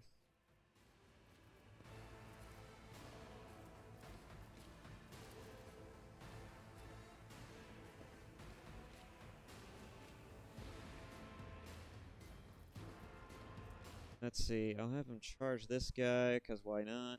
Everyone, step aside. Your reckoning is due. Have him cast Endure. Let's see. He's got Reckless Strike, Sword Enemy. All circles. All allies in a circle with a 5-cell radius gain run resolve. Just out. The target gains 10 plus strength and toughness until the end of combat. I'm gonna go ahead and go with that. I won't object to it. Alright. Break their morale. Weather the storm. Follow my lead. Onward! Pain and duty go hand in hand. I must not falter. Damn. Follow my lead. Moving out. Just a minor setback. Weather the storm. Follow my lead. Alright, they're all starting to run in, which is good. 8 damage and ignores 12% of the target's parry.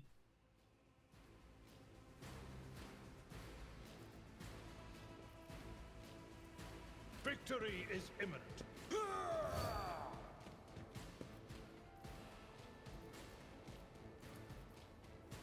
I will do my due. Reduce to dust. You bitch.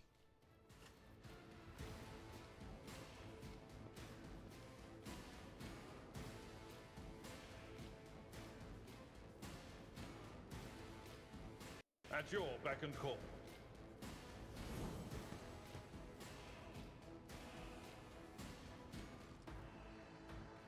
Wait, is it just me, or did Pascal move? Yeah, he did. Pascal moved down here for some reason. Did he automatically move? Is that like a perk that he has? Out of the way of this guy's shotgun? Paper ribbon? I don't even know. Indeed. Alright.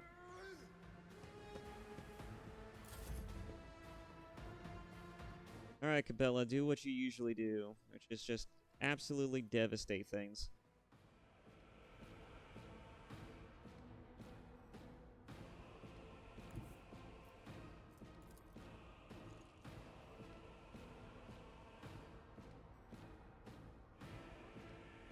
The shadows will see it done. High momentum. Nice.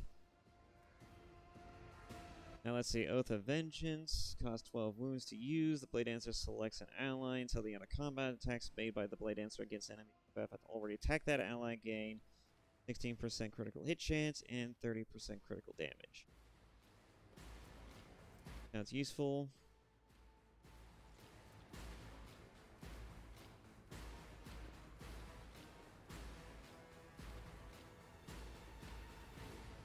The Death Cold Assassin's next single target melee attack splashes blood in a 5-cell cone. The Death Cold Assassin and allies in affected area gain the Blood Blessed effects. Every enemy in this area, including the initial target, suffers from Bloodstained effect.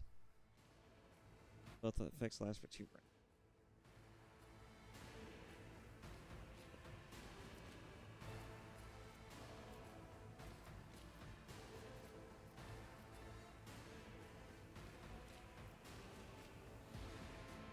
Let's see. He can still move and attack.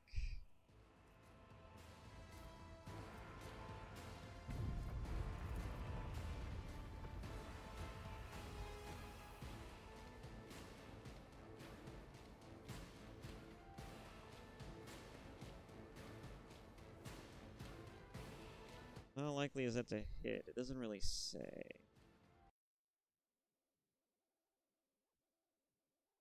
I bring mercy and retribution.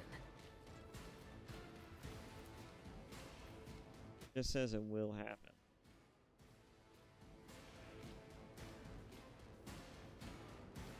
You know what? I'm gonna take it. I shall not fail. Come, the other side awaits. Better than random striking. To a degree. But now it means I have more death from above, so here we go.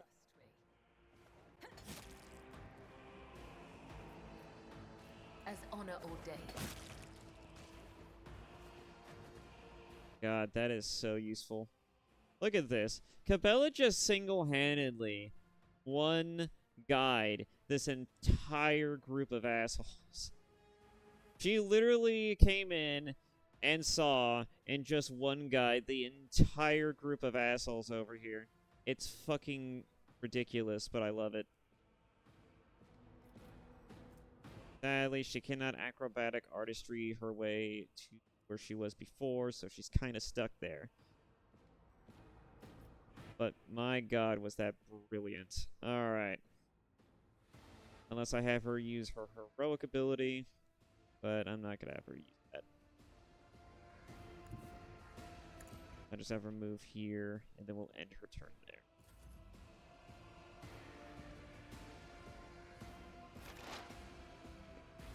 there. Alright.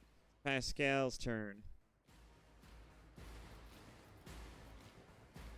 Perfect spot, while in cover, the operative gains 25% cover efficiency, 15 plus perception, and ballistic skill. Nice. Let's see, in that case, I'm going to activate that. And then we're going to use this to kill this dumbass. Nice. Alright. And now we're going to analyze the enemy.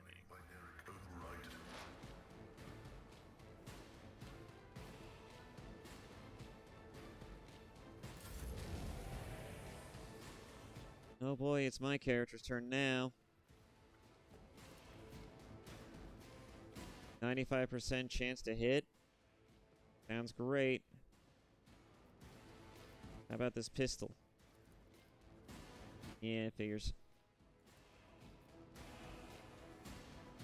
It's a humble las pistol, but it's a great pistol. Precise.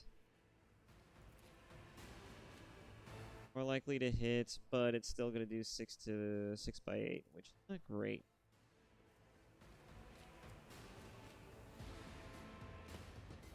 I'd rather just take care of the enemies efficiently and quickly. Another enemy down. Oh, that was all of them? Nice. These encounters are becoming rudimentary at this point. Is there money to be made?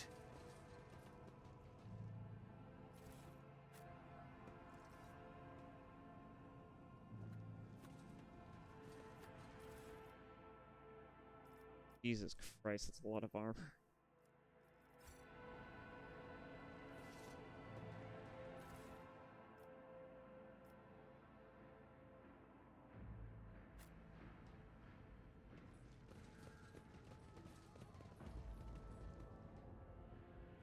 Well, that's everything from the looks of it.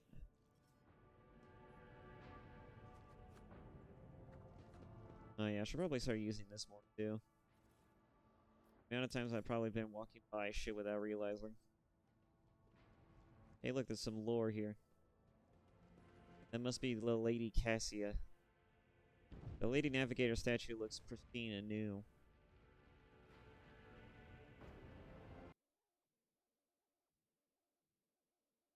Keep your wits about you.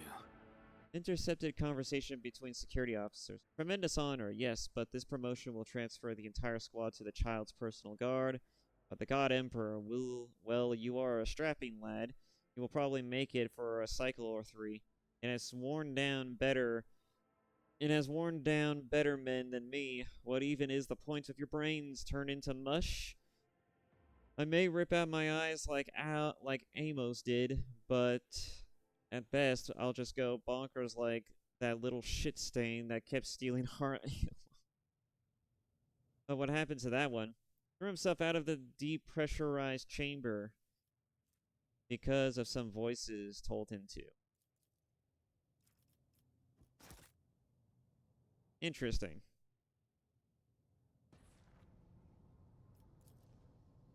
The library is full of treatises by the most distinguished scholars of the Imperium, from Astra Militarum tacticians to a bunch of others.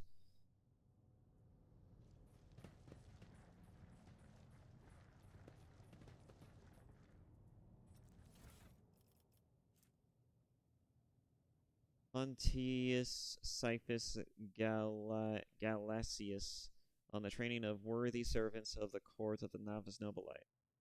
A good major domo attempts to nurture only the finest of flowers in the garden that is their master's life. Therefore, new seeds for the garden must be weeded out with the utmost care, so that the garden's trees may yield the sweetest fruit.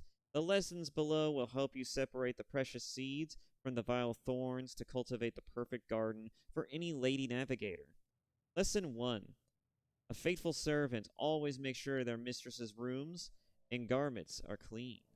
Lesson 2.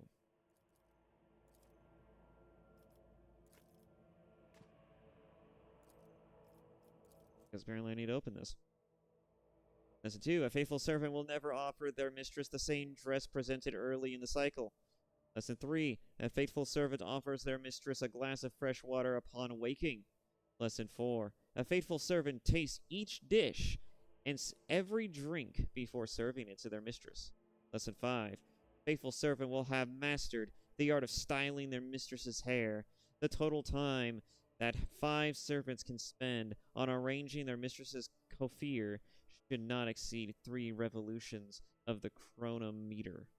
Lesson 6. A faithful servant lives for their mistress and gladly gives their life for her as well. Lesson 7. A faithful servant.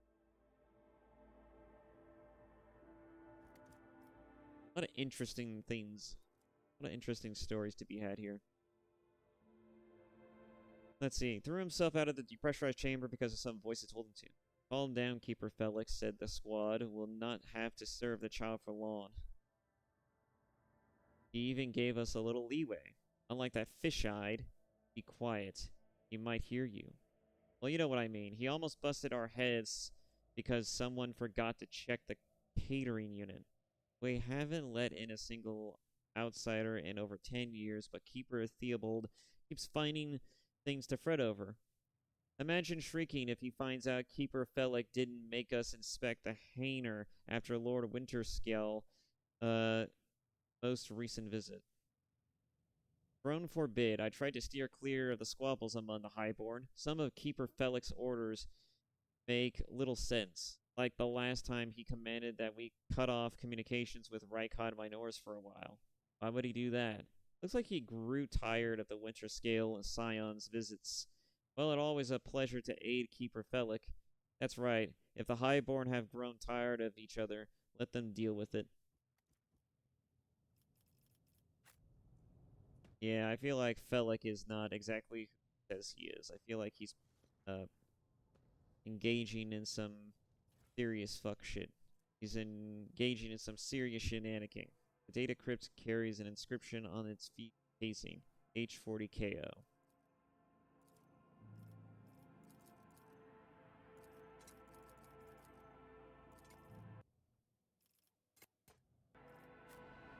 H40KO.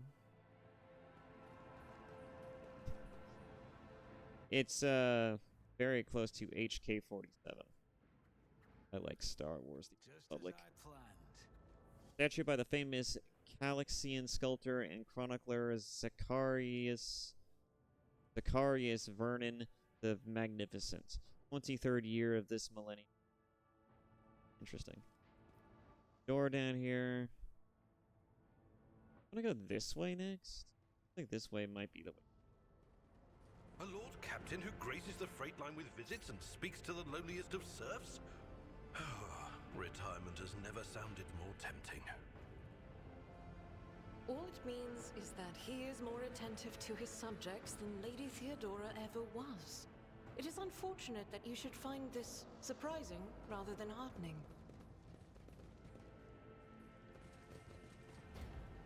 The heavy door is secured by a sophisticated mechanical lock. There must be a way to unlock it somewhere else. That fucking figures. Let's move on.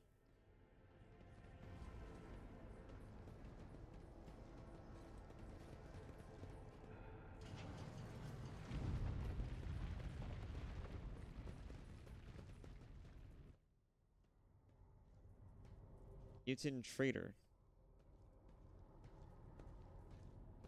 Can't get into that room, thankfully.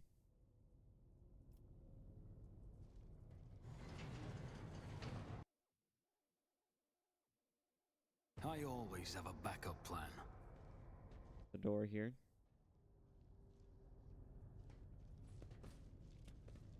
Voices, so many voices. Ah, protect the child.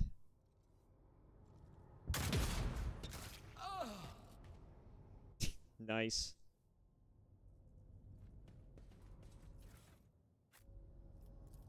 Didn't even waste time on that guy. Just as he ordained. A deep cut extends across the mutant's throat, and a holy aquila has been carved into their whatever.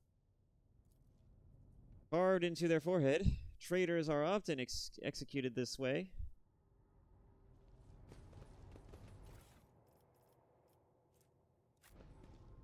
HK-41.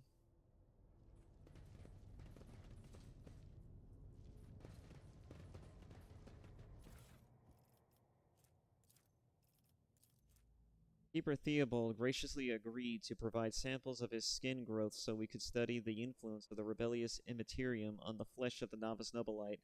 Just as we thought, navigators are positively resistant to the restless currents of the warp. The God Emperor truly does shield some people against the corruption and misery, but let us get back to study of mortal flesh. Another servant will be carried in shortly. I must ready the organ extraction equipment. Adamantine dust and black water. This was the worst idea that could have entered my mind. God Emperor be praised. I am lucky to still have my head on my shoulders after this reckless experiment. Nevertheless, we did make an important discovery. The adamantine seems to protect the frail flesh of the low-born to a degree.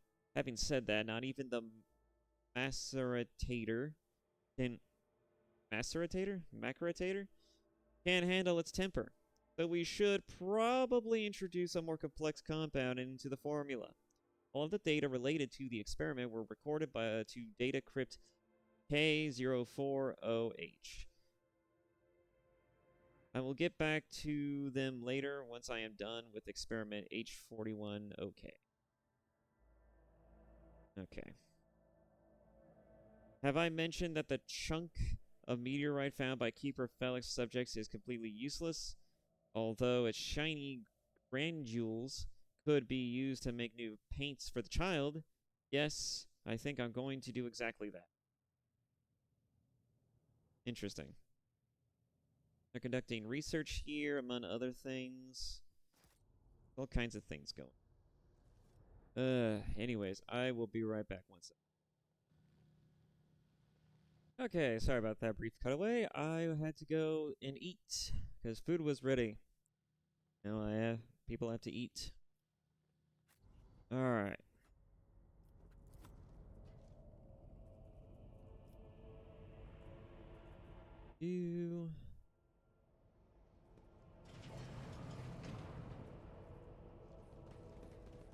Definitely some chaos shenanigan going on here, as always.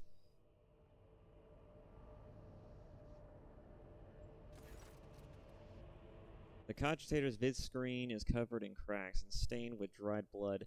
The buttons, switches, and levers were ripped out of the control panel with exceptional cruelty and scattered around the sacred mechanism that now sparks and hisses in agony, still refusing to perish. The tech priest Vox Systems emit a binheric trill, and his mechadendrites start furiously lashing at the air.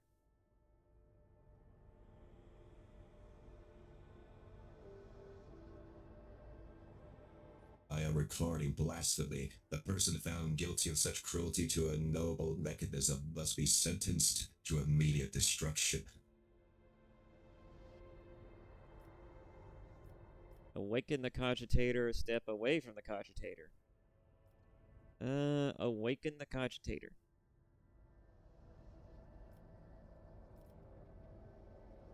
You turn a few of the remaining dials and pull the activation lever. The cracked vid screen of the sacred engine flickers. The cogitators inside emits creaks and groans, and the lumens oscillate at random.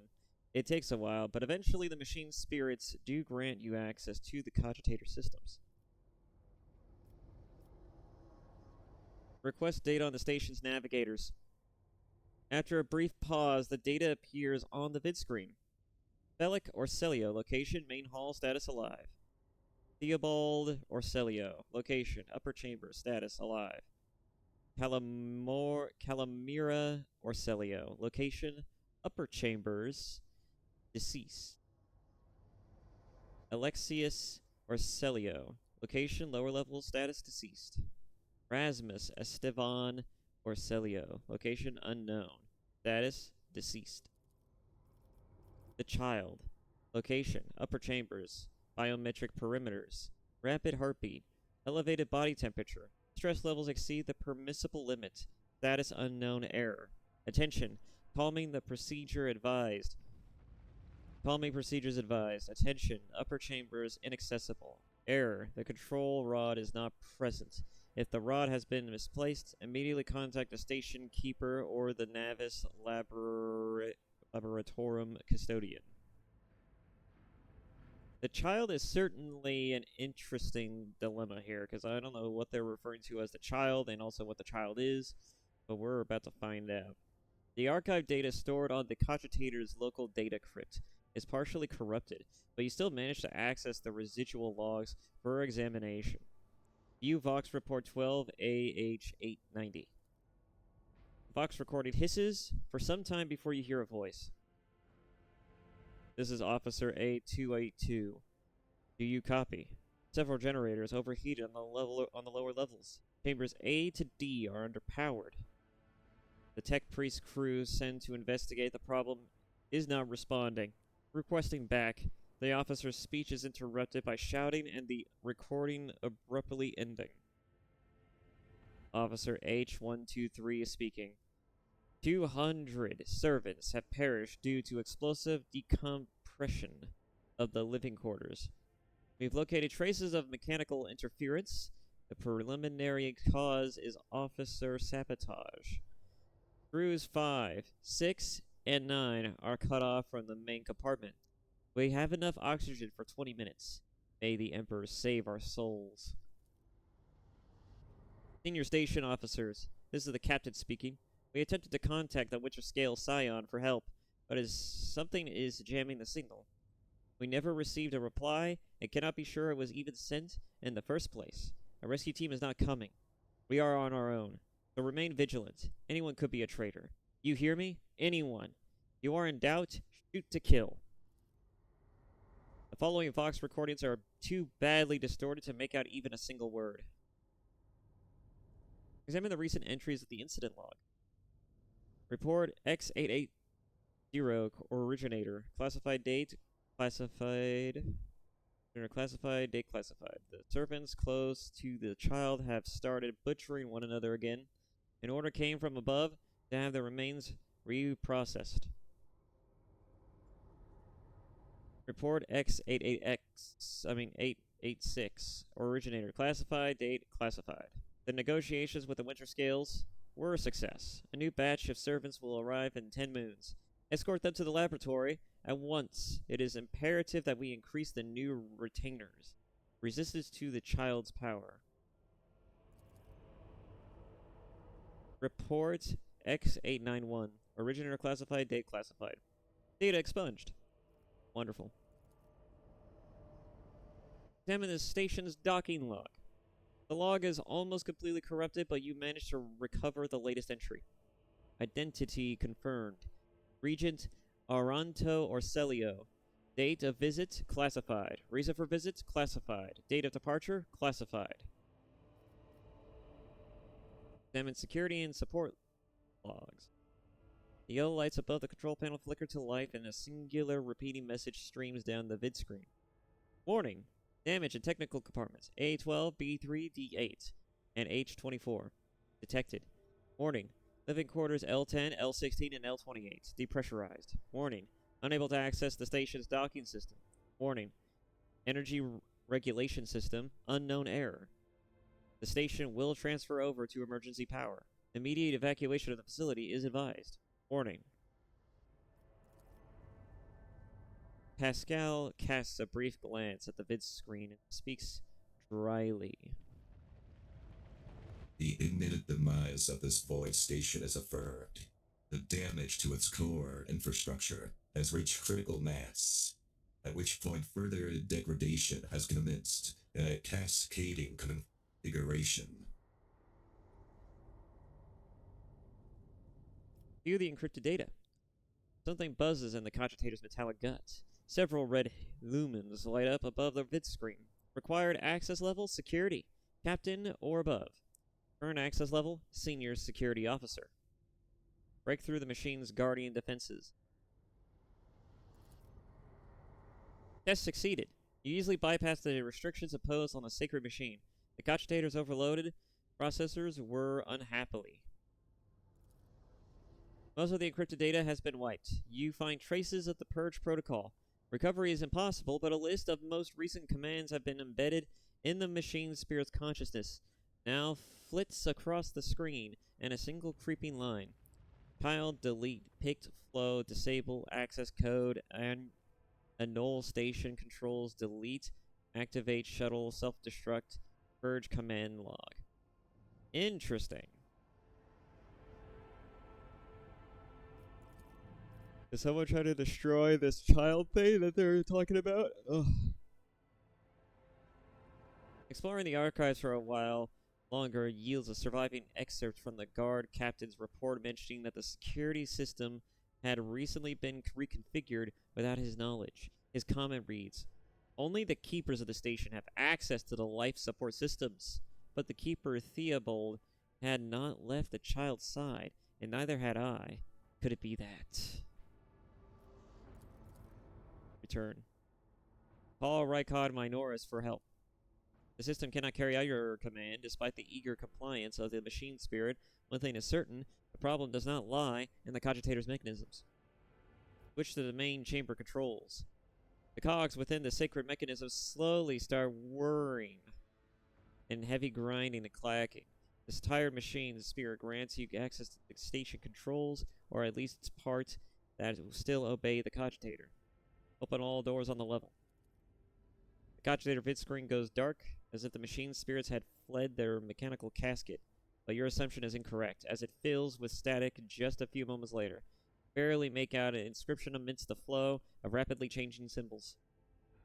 Warning, data corrupted, processing error. 100100100 is required.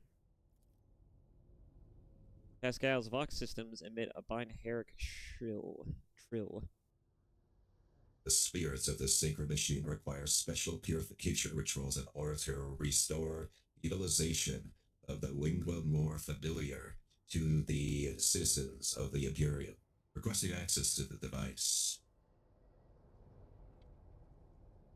Go ahead.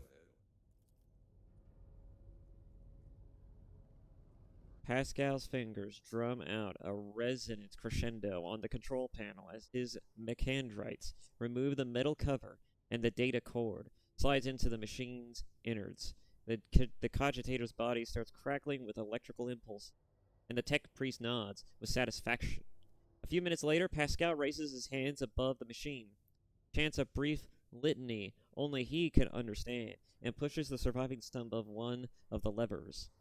My humble prayers have satisfied this machine's requirements. Let's see, now we have a list of things. Am I opening doors? That's what it looks like. Let's see, armory. Logic test succeeded. The vid screen lights up with a smattering unfamiliar green symbols, and you hear a peculiar click from somewhere behind you. It appears one of the doors of the chambers has opened. Open main hall. The cogitator takes a few moments to gather the data from the station active systems. According to the report, this door has already been opened. Library. Cogitator takes a few moments. According to the report, this system has already been opened. Adjacent compartment. You push a few buttons on the control panel, but the system rebels and keeps resetting your commands. According to the data, the compartment you are trying to open is depressurized. Technical areas. The cogitator takes a few moments to gather the data from the station's active systems and procedures. The following message. The protocol has been executed. The passage has been opened. Guard room. The cogitator takes a few moments to gather the data from the station's active systems. According to the report, this has already been opened. Alright. The laboratory was probably going to yield the best results.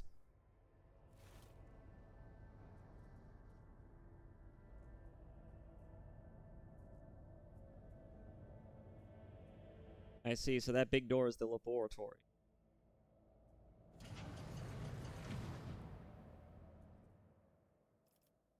Alright.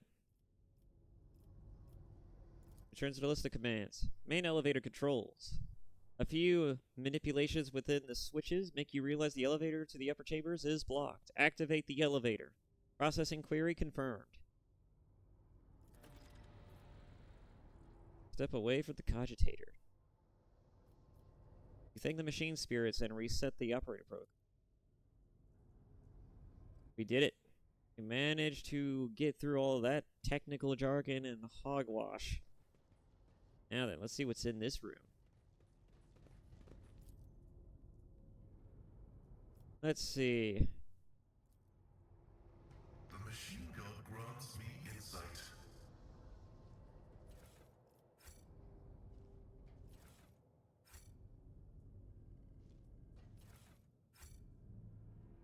A lot of things to be grabbed.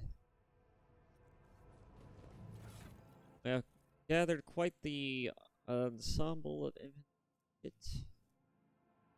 We got a las gun. We got land laws. Oh, nice.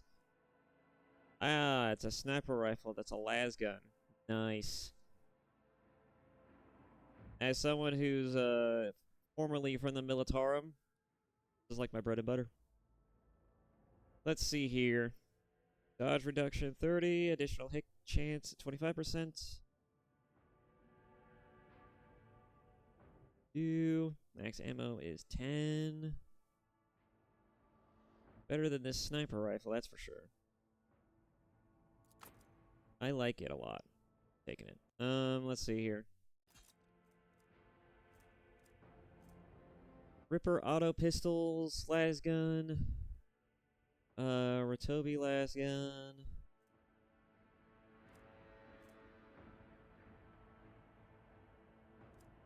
Armor on that is horse shit. Oh.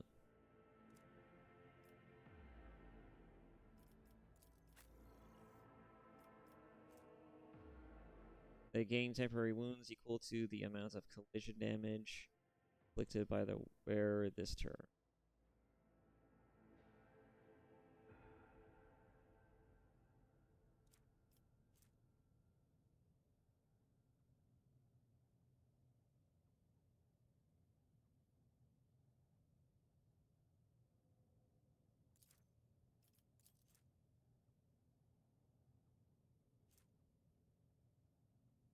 Adeptus Astartes equipment. Oh, interesting. Only Astartes can use that. That's weird.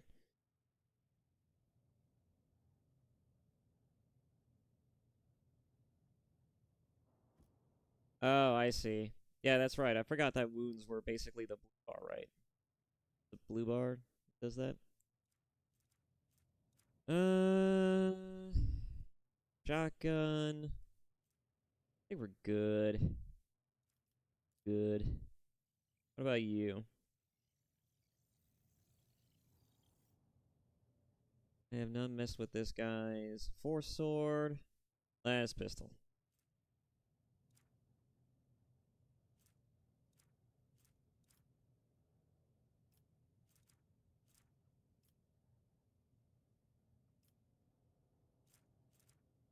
I think he's good. Right? Yeah, he should be fine.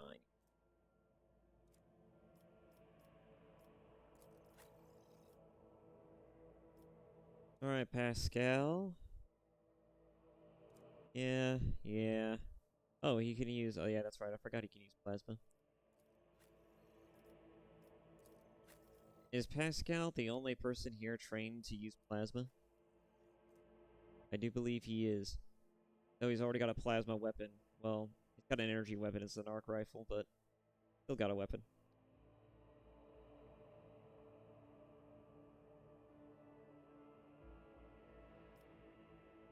Alright. Well, I guess... Well, he could certainly use this, I guess. I mean, no one else is going to be able to use it.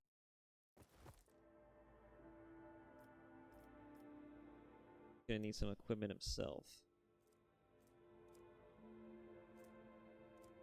Fire grenades.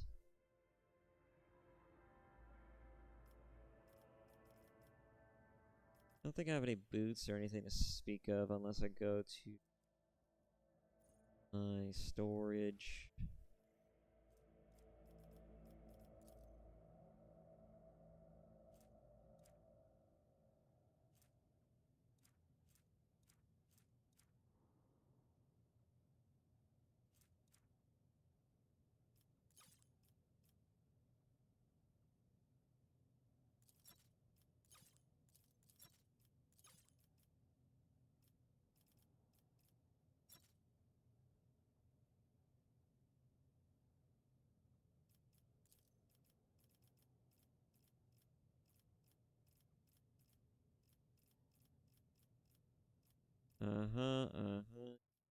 Kit.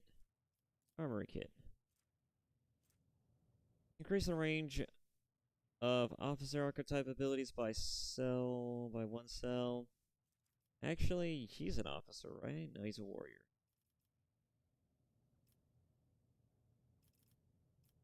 No, wait.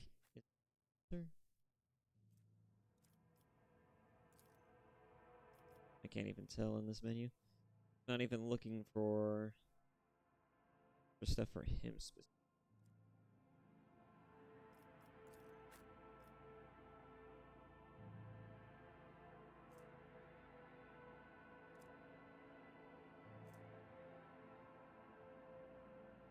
Chainmail. Fortress World Origins.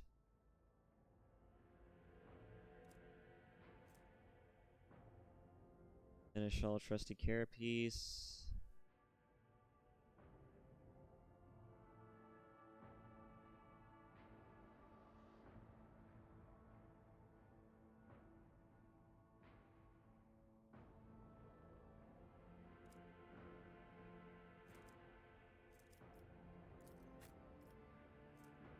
He has better armor than this, right? Yeah.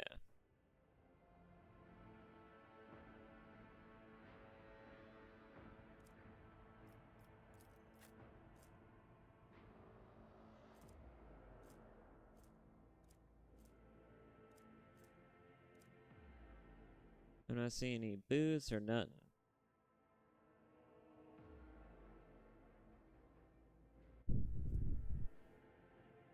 Want to spend too much time in this fucking menu. Can equip this, but Death World Origin light flak armor.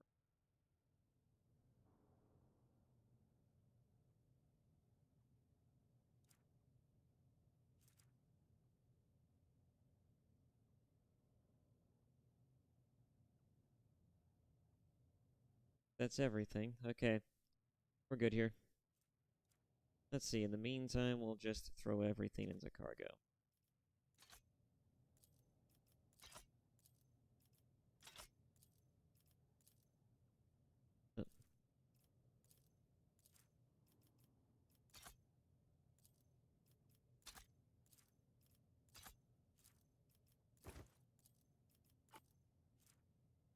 That should be good enough.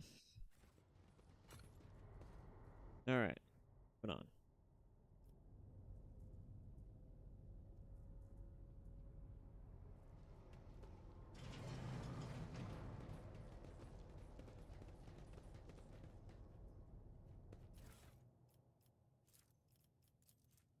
A crumpled sheet of paper with a drawing of a tall woman and a dark-eyed monster painted with fresh blood.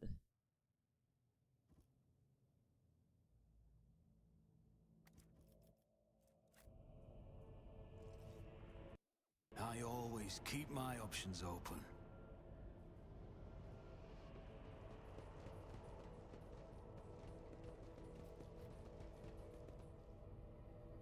That door is clearly closed. Easily done.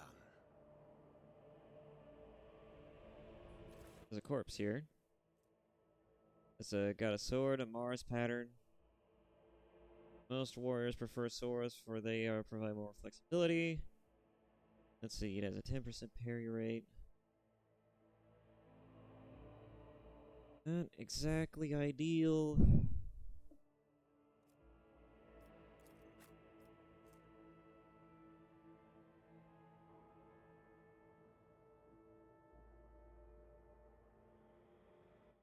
This image.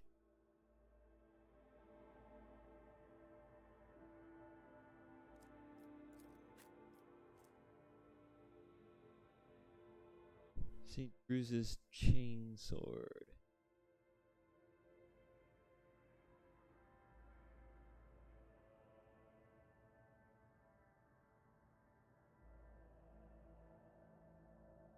%10 parry.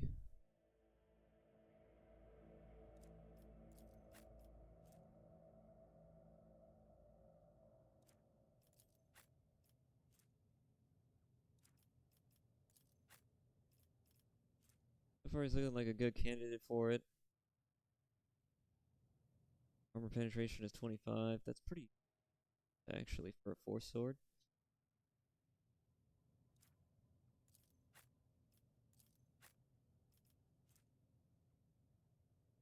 Oh yeah, you definitely don't need that. Double silk gloves. The wearer gains a 5+ bonus to persuasion. I could probably use that, but one of the characters could use it. Let's see, in that case, I'm going to give this sword to...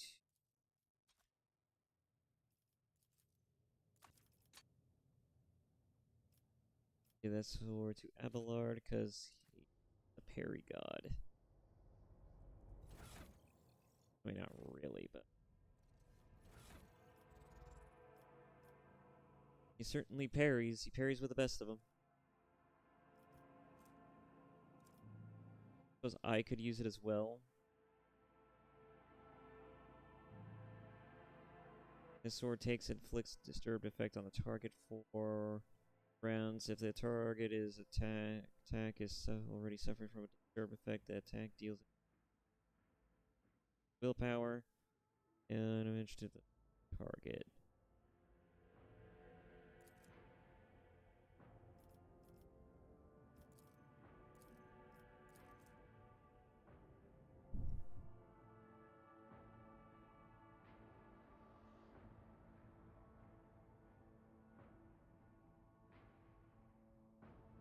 Must not have feature. Okay. Enemy weapon skill when hit.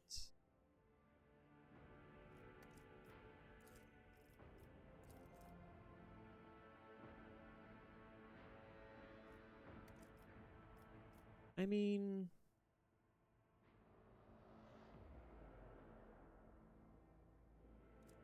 Willpower is pretty strong with this character as well, but it's not the strongest. I guess my character could use it more. I'll go with. Gains 5% critical hits. Alright, here's the most persuasive of us. Oh, I'm thinking myself. Let me see here. Commerce. Persuasion is 39. 5, 30, 70 on the Xenos.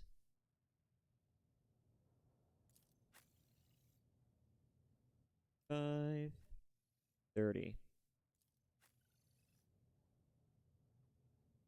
Interesting that he's more persuasive than I am.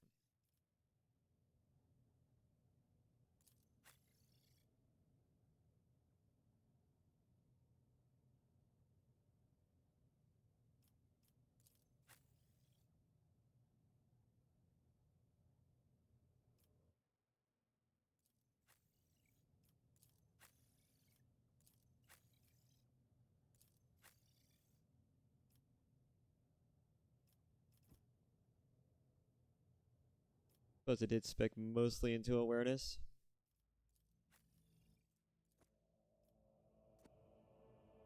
We'll be giving you noble silk gloves. Kind of weird to think about.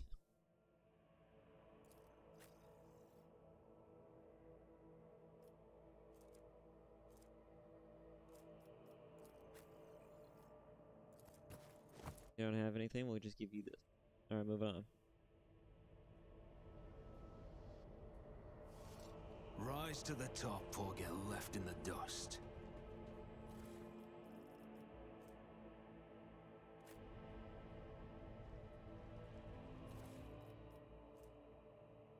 Navigator flesh sample. Fragments of scales, rudimentary webbed fingers. Experiments here are pretty weird. I can imagine there's some interesting shit going on here.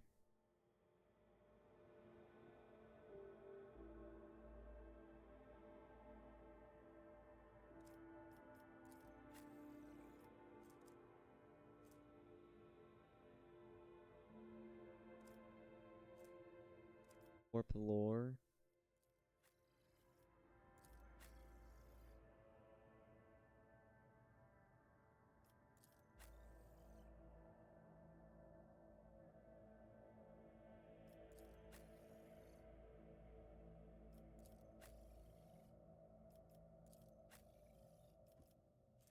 This right here has more. Give it to him. Starting to get slowly more equipped. I keep wasting time on menus. That is to be expected playing these damn games. Always keep your eye on the prize.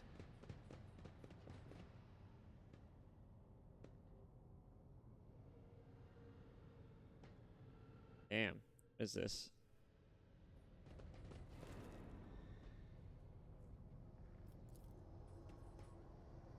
Caustic stench of reagents sears your nostrils. A broken glass crunches underfoot. Somebody wanted the laboratory or find something. Want to destroy the laboratory or find something. I do what I must. Synthetic amniotic fluid pools across the floor. Barely discernible traces stretch to the side opposites of the entrance.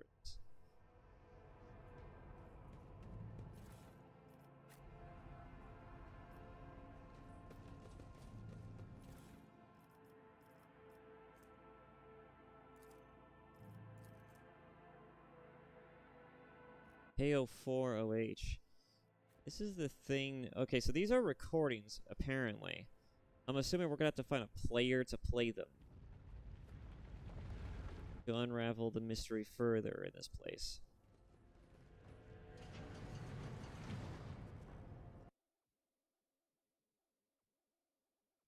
Let us not dawdle. The transducer?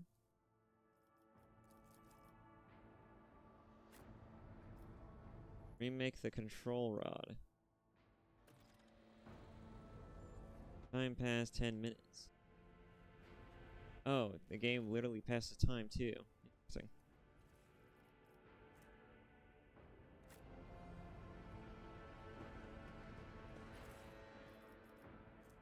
Adamantine, a lump of raw ore.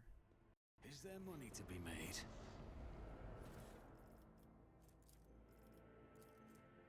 Experimental section, the child's influence on the psycho-emotional state of various representatives of the Imperium. Marcelio T. Prime. Experiment H45451. Subgroup low-born male. Test subjects exhibit signs of acute stress. The majority perished of blood loss within a day, being placed in the laboratory chamber due to the inability to halt the discharge of ocular secretions, tears, and the body's subsequent replacement of these secretions with the cognitive tissue of its internal environment. The individuals with the greatest resistance to the sacred child's residence died several chronoturns later. Extensive wounds in the abdomen, presumably inflicted by a jagged piece of metal. Death was caused by strangulation with the subject's own intestines.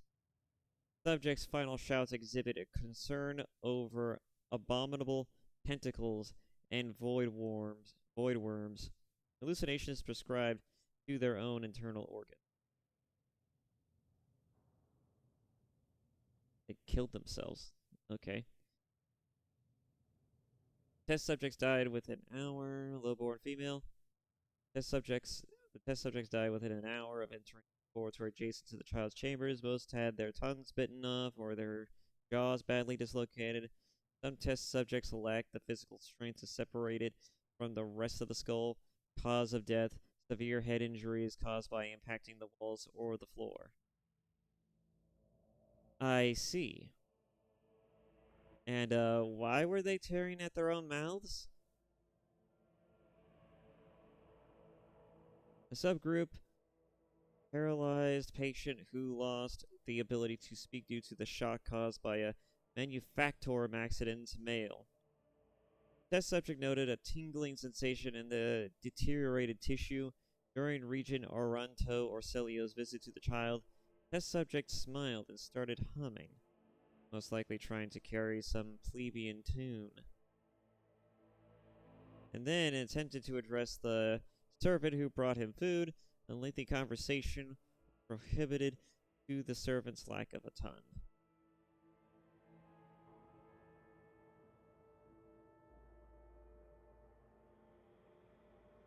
Subgroup: a defective offspring of Lord P.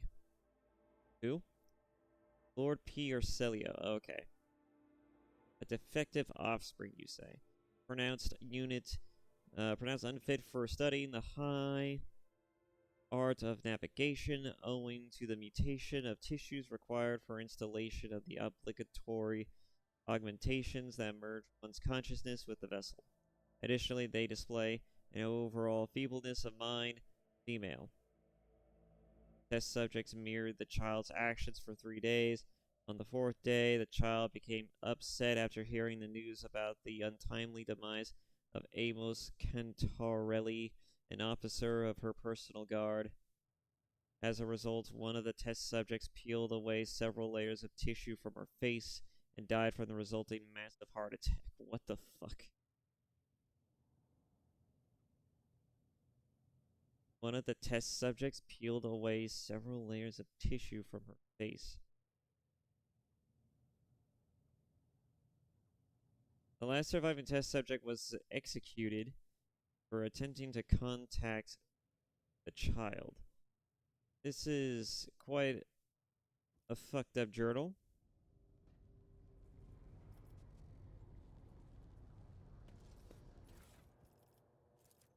Oh boy, and there's still more to go. More and more servants are being influenced by the immaterium, and it has nothing to do with the child's more frequent tantrums. We've discovered that the corrupted flesh of the mutated reacts most unusually to the crystals we purchased from the Winterscales dynasty. I strongly recommend finely grinding the reagent to catalyze the reaction. Do not use acid under any circumstances. Trust me, you will not like having to tend to the burns for the next dozen turns in a row. This calls for something more basic. Oh, and one more thing. The tech priest blessed the data crypt H41OK for the calculated number of chronoturns, which means it is no longer necessary to remain near the device while waiting for the reaction to start. The data crypt H40KO malfunctioned over the course of our research. To remind the technomans to deliver this sacred mechanism to Magos Deoctius's capable hand.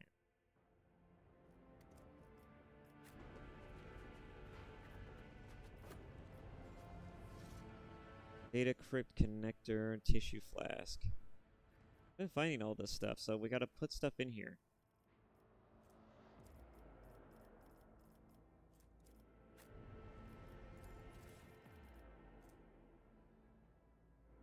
No acids. Viscous translucent substance, black water.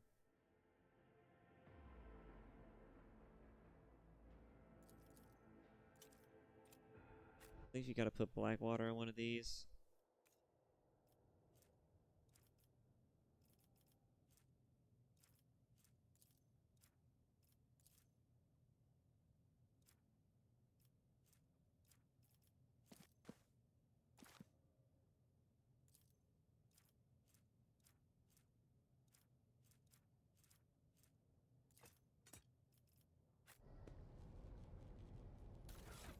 I have to discern which is the best one to use. Like, I thought these were recording devices, but not. A function over the course of our research, I should remain find the technomancer to deliver this secret mechanism.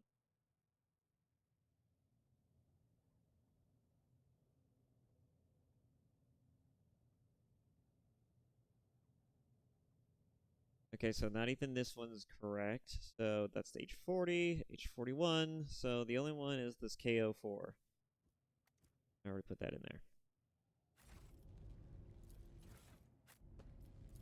Now the tissue flask. And rudimentary wet fingers. Numerous outgrowths covered in a mesh of bluish black veins. Gotta delve back into the notes.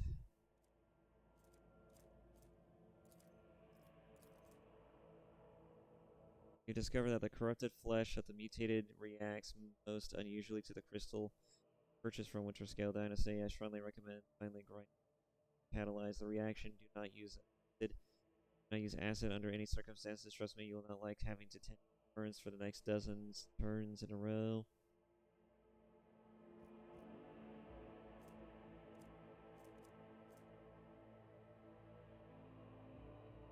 Navigator flesh samples. The mutated flesh in there then.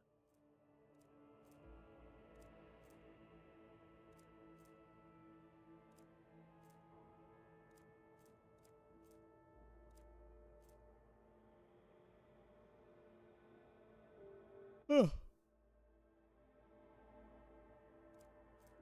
Got some adamantine.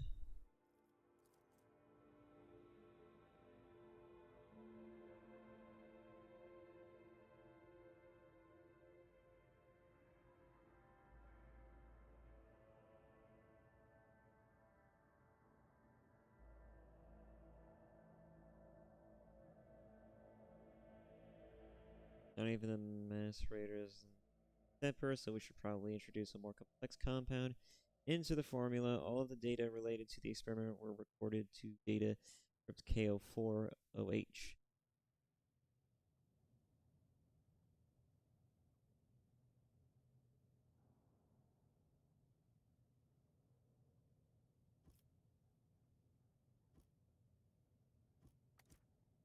Okay.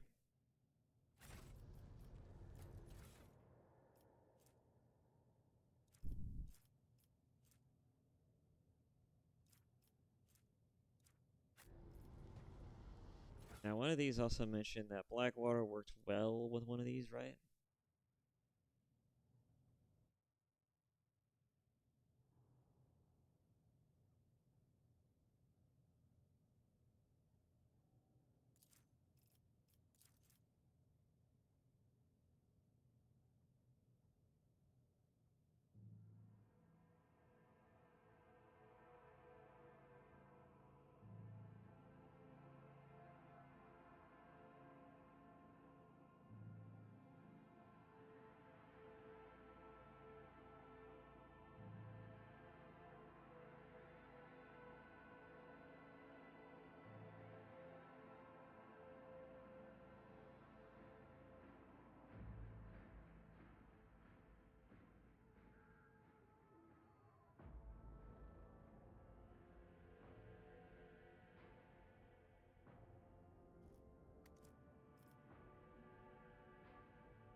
Adamantine dust and black water. This was the worst idea that could have entered my mind. God Emperor be praised. I am lucky to still have my head on my shoulders after this reckless experiment.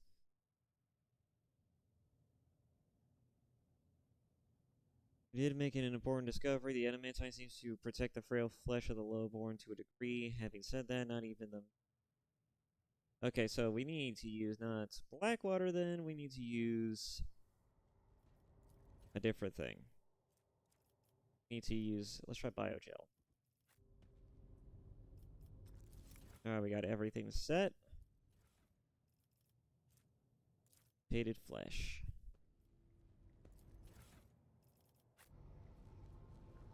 And we just need the reagent, where we're supposed to get that. Oh, is this it? This is intriguing.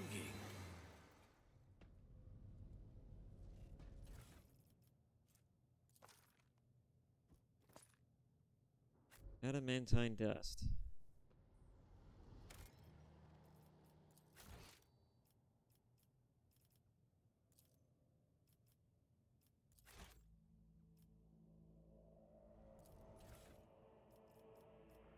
Here we go.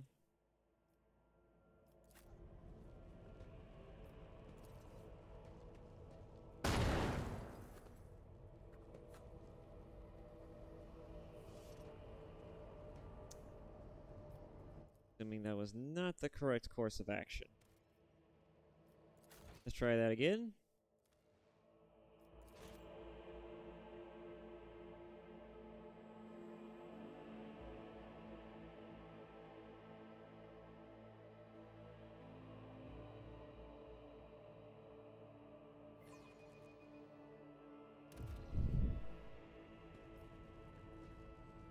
So we need to do something with this.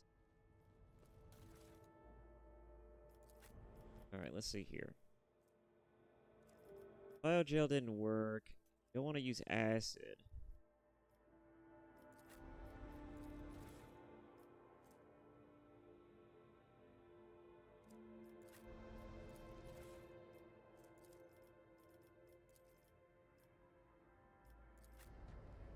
Okay, let's see here.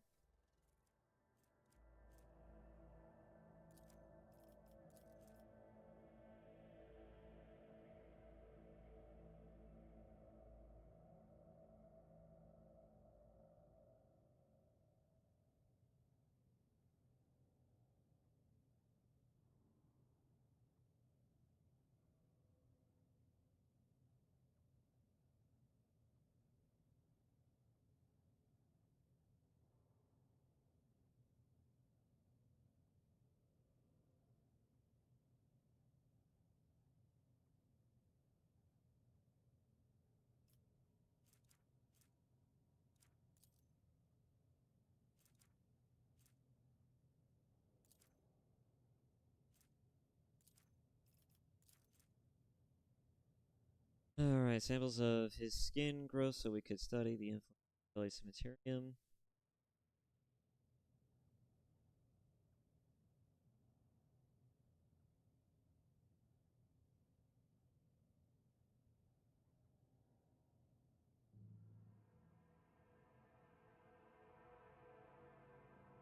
Adamantine seems to protect the frail flesh of the lowborn to a degree.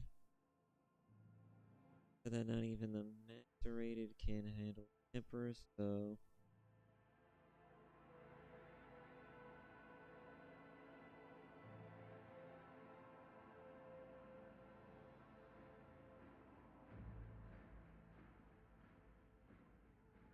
That is... Alright, so maybe the mistake was that I didn't use...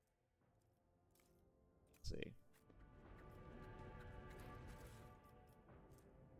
We have 4 still in there. Got the navigator tissue in there. Alright, let's try it this time. Again. Take it from the top.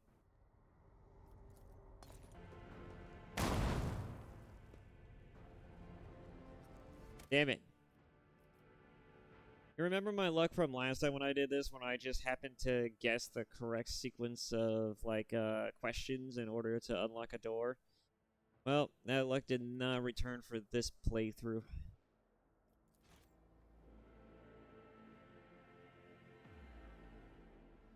Sadly, as it is, it did not return.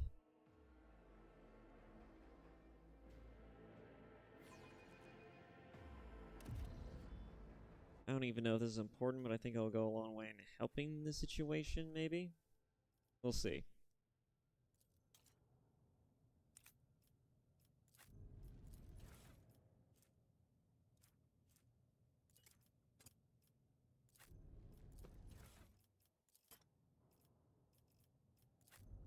Get in there for now.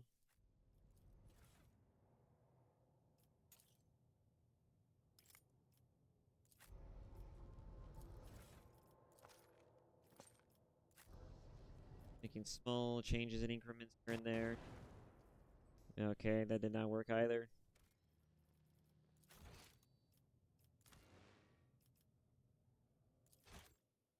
There's a quick load option, right? F5 is the save, F4 is the quick load. Isn't it? I don't remember.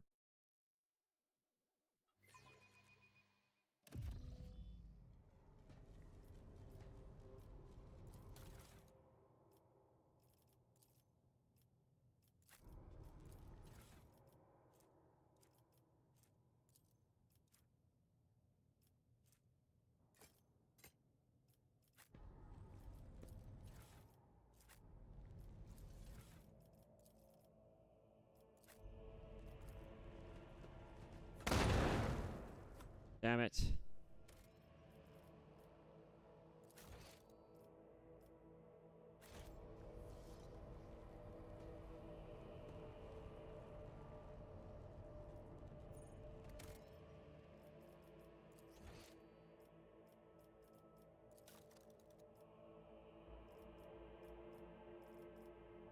F8 is the quick load? Okay, that's interesting.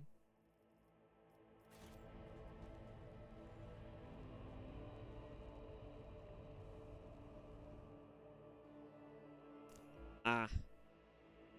Well, yeah, it's a good thing I did save that. That's one of those types of things where it has its own specific saves in regards to quick loading and quick saving, which that makes some sense.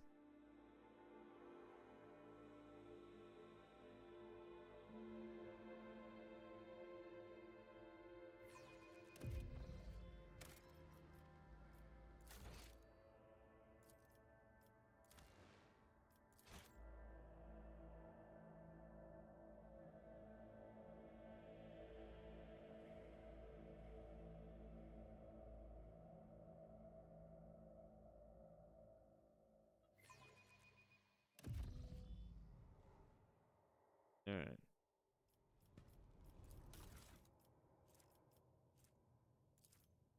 I'm not sure what to use on this. Keep the KO4 in here, because I haven't heard anything too bad about the KO4.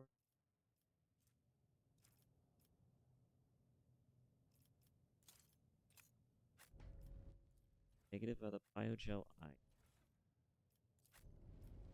Did I try just using the KO4 and everything else along with that? Let's see. Yep.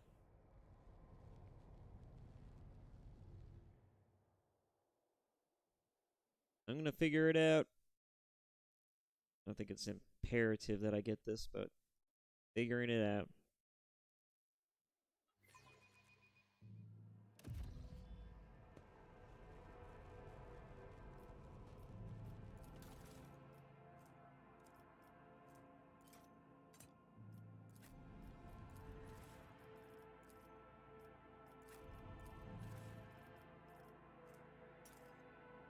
We'll try adding black water.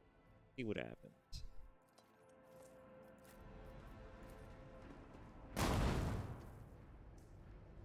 Yeah.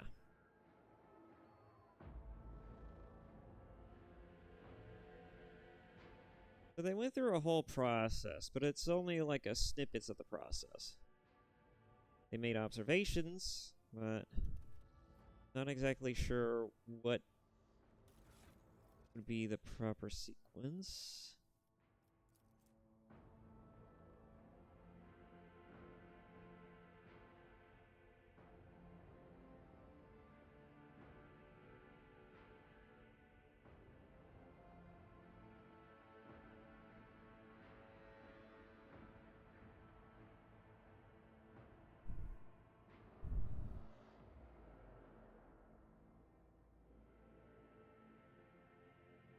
Seems to protect the frail flesh of lowborn to a degree. Having said that, not even the greater.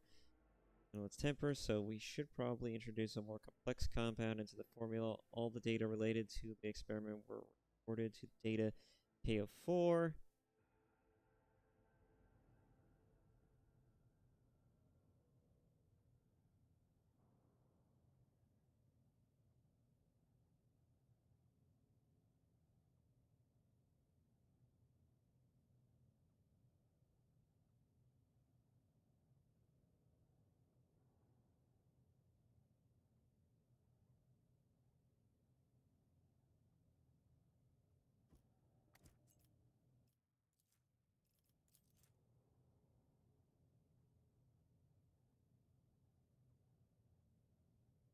Most unusually to the crystals we per scale.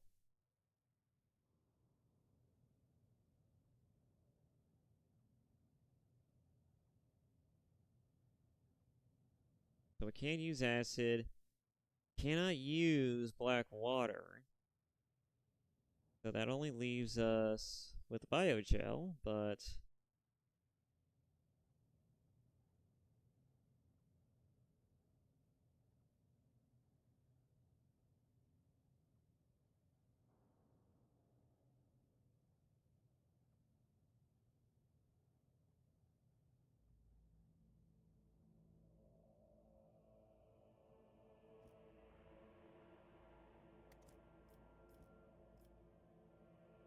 okay, so KO4 still seems like it's the best one, though. Unless you tell me that one's more stable. It's also a more recent document.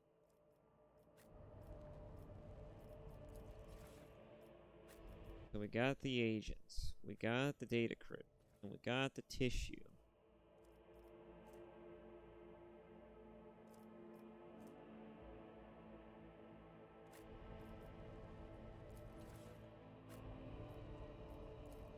Must just be the data crypt. I don't know.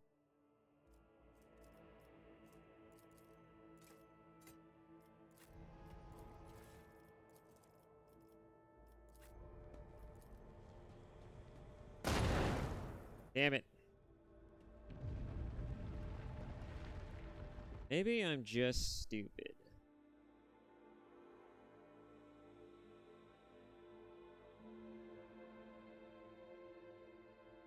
And I'm just not seeing it.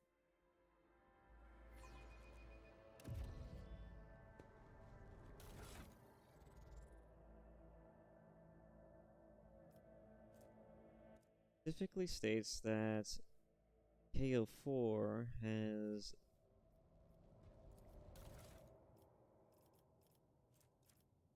the analysis around the purposes of this particular experiments.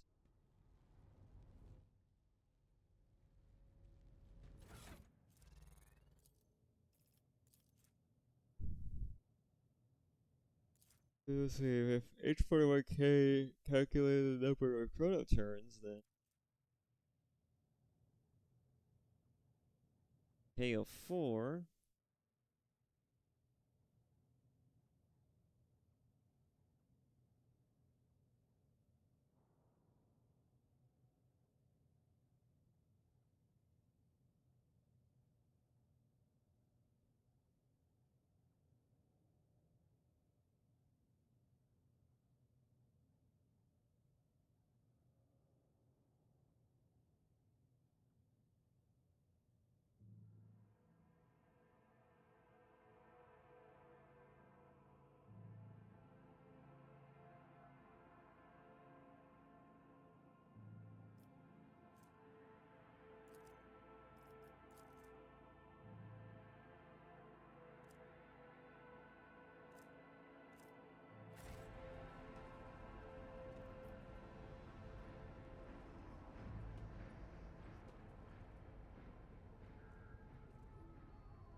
I wonder if there's something else we're missing.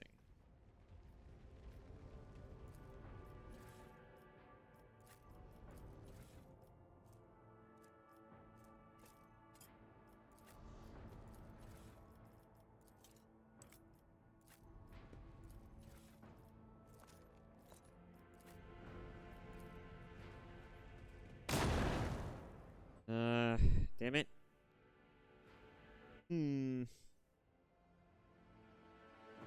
I'm probably just missing something. But we're kind of short on time, so I think I'll just call it there. I might even skip it. Anyways, thank you all so much for watching, and I shall see you all in the next video. Bye-bye.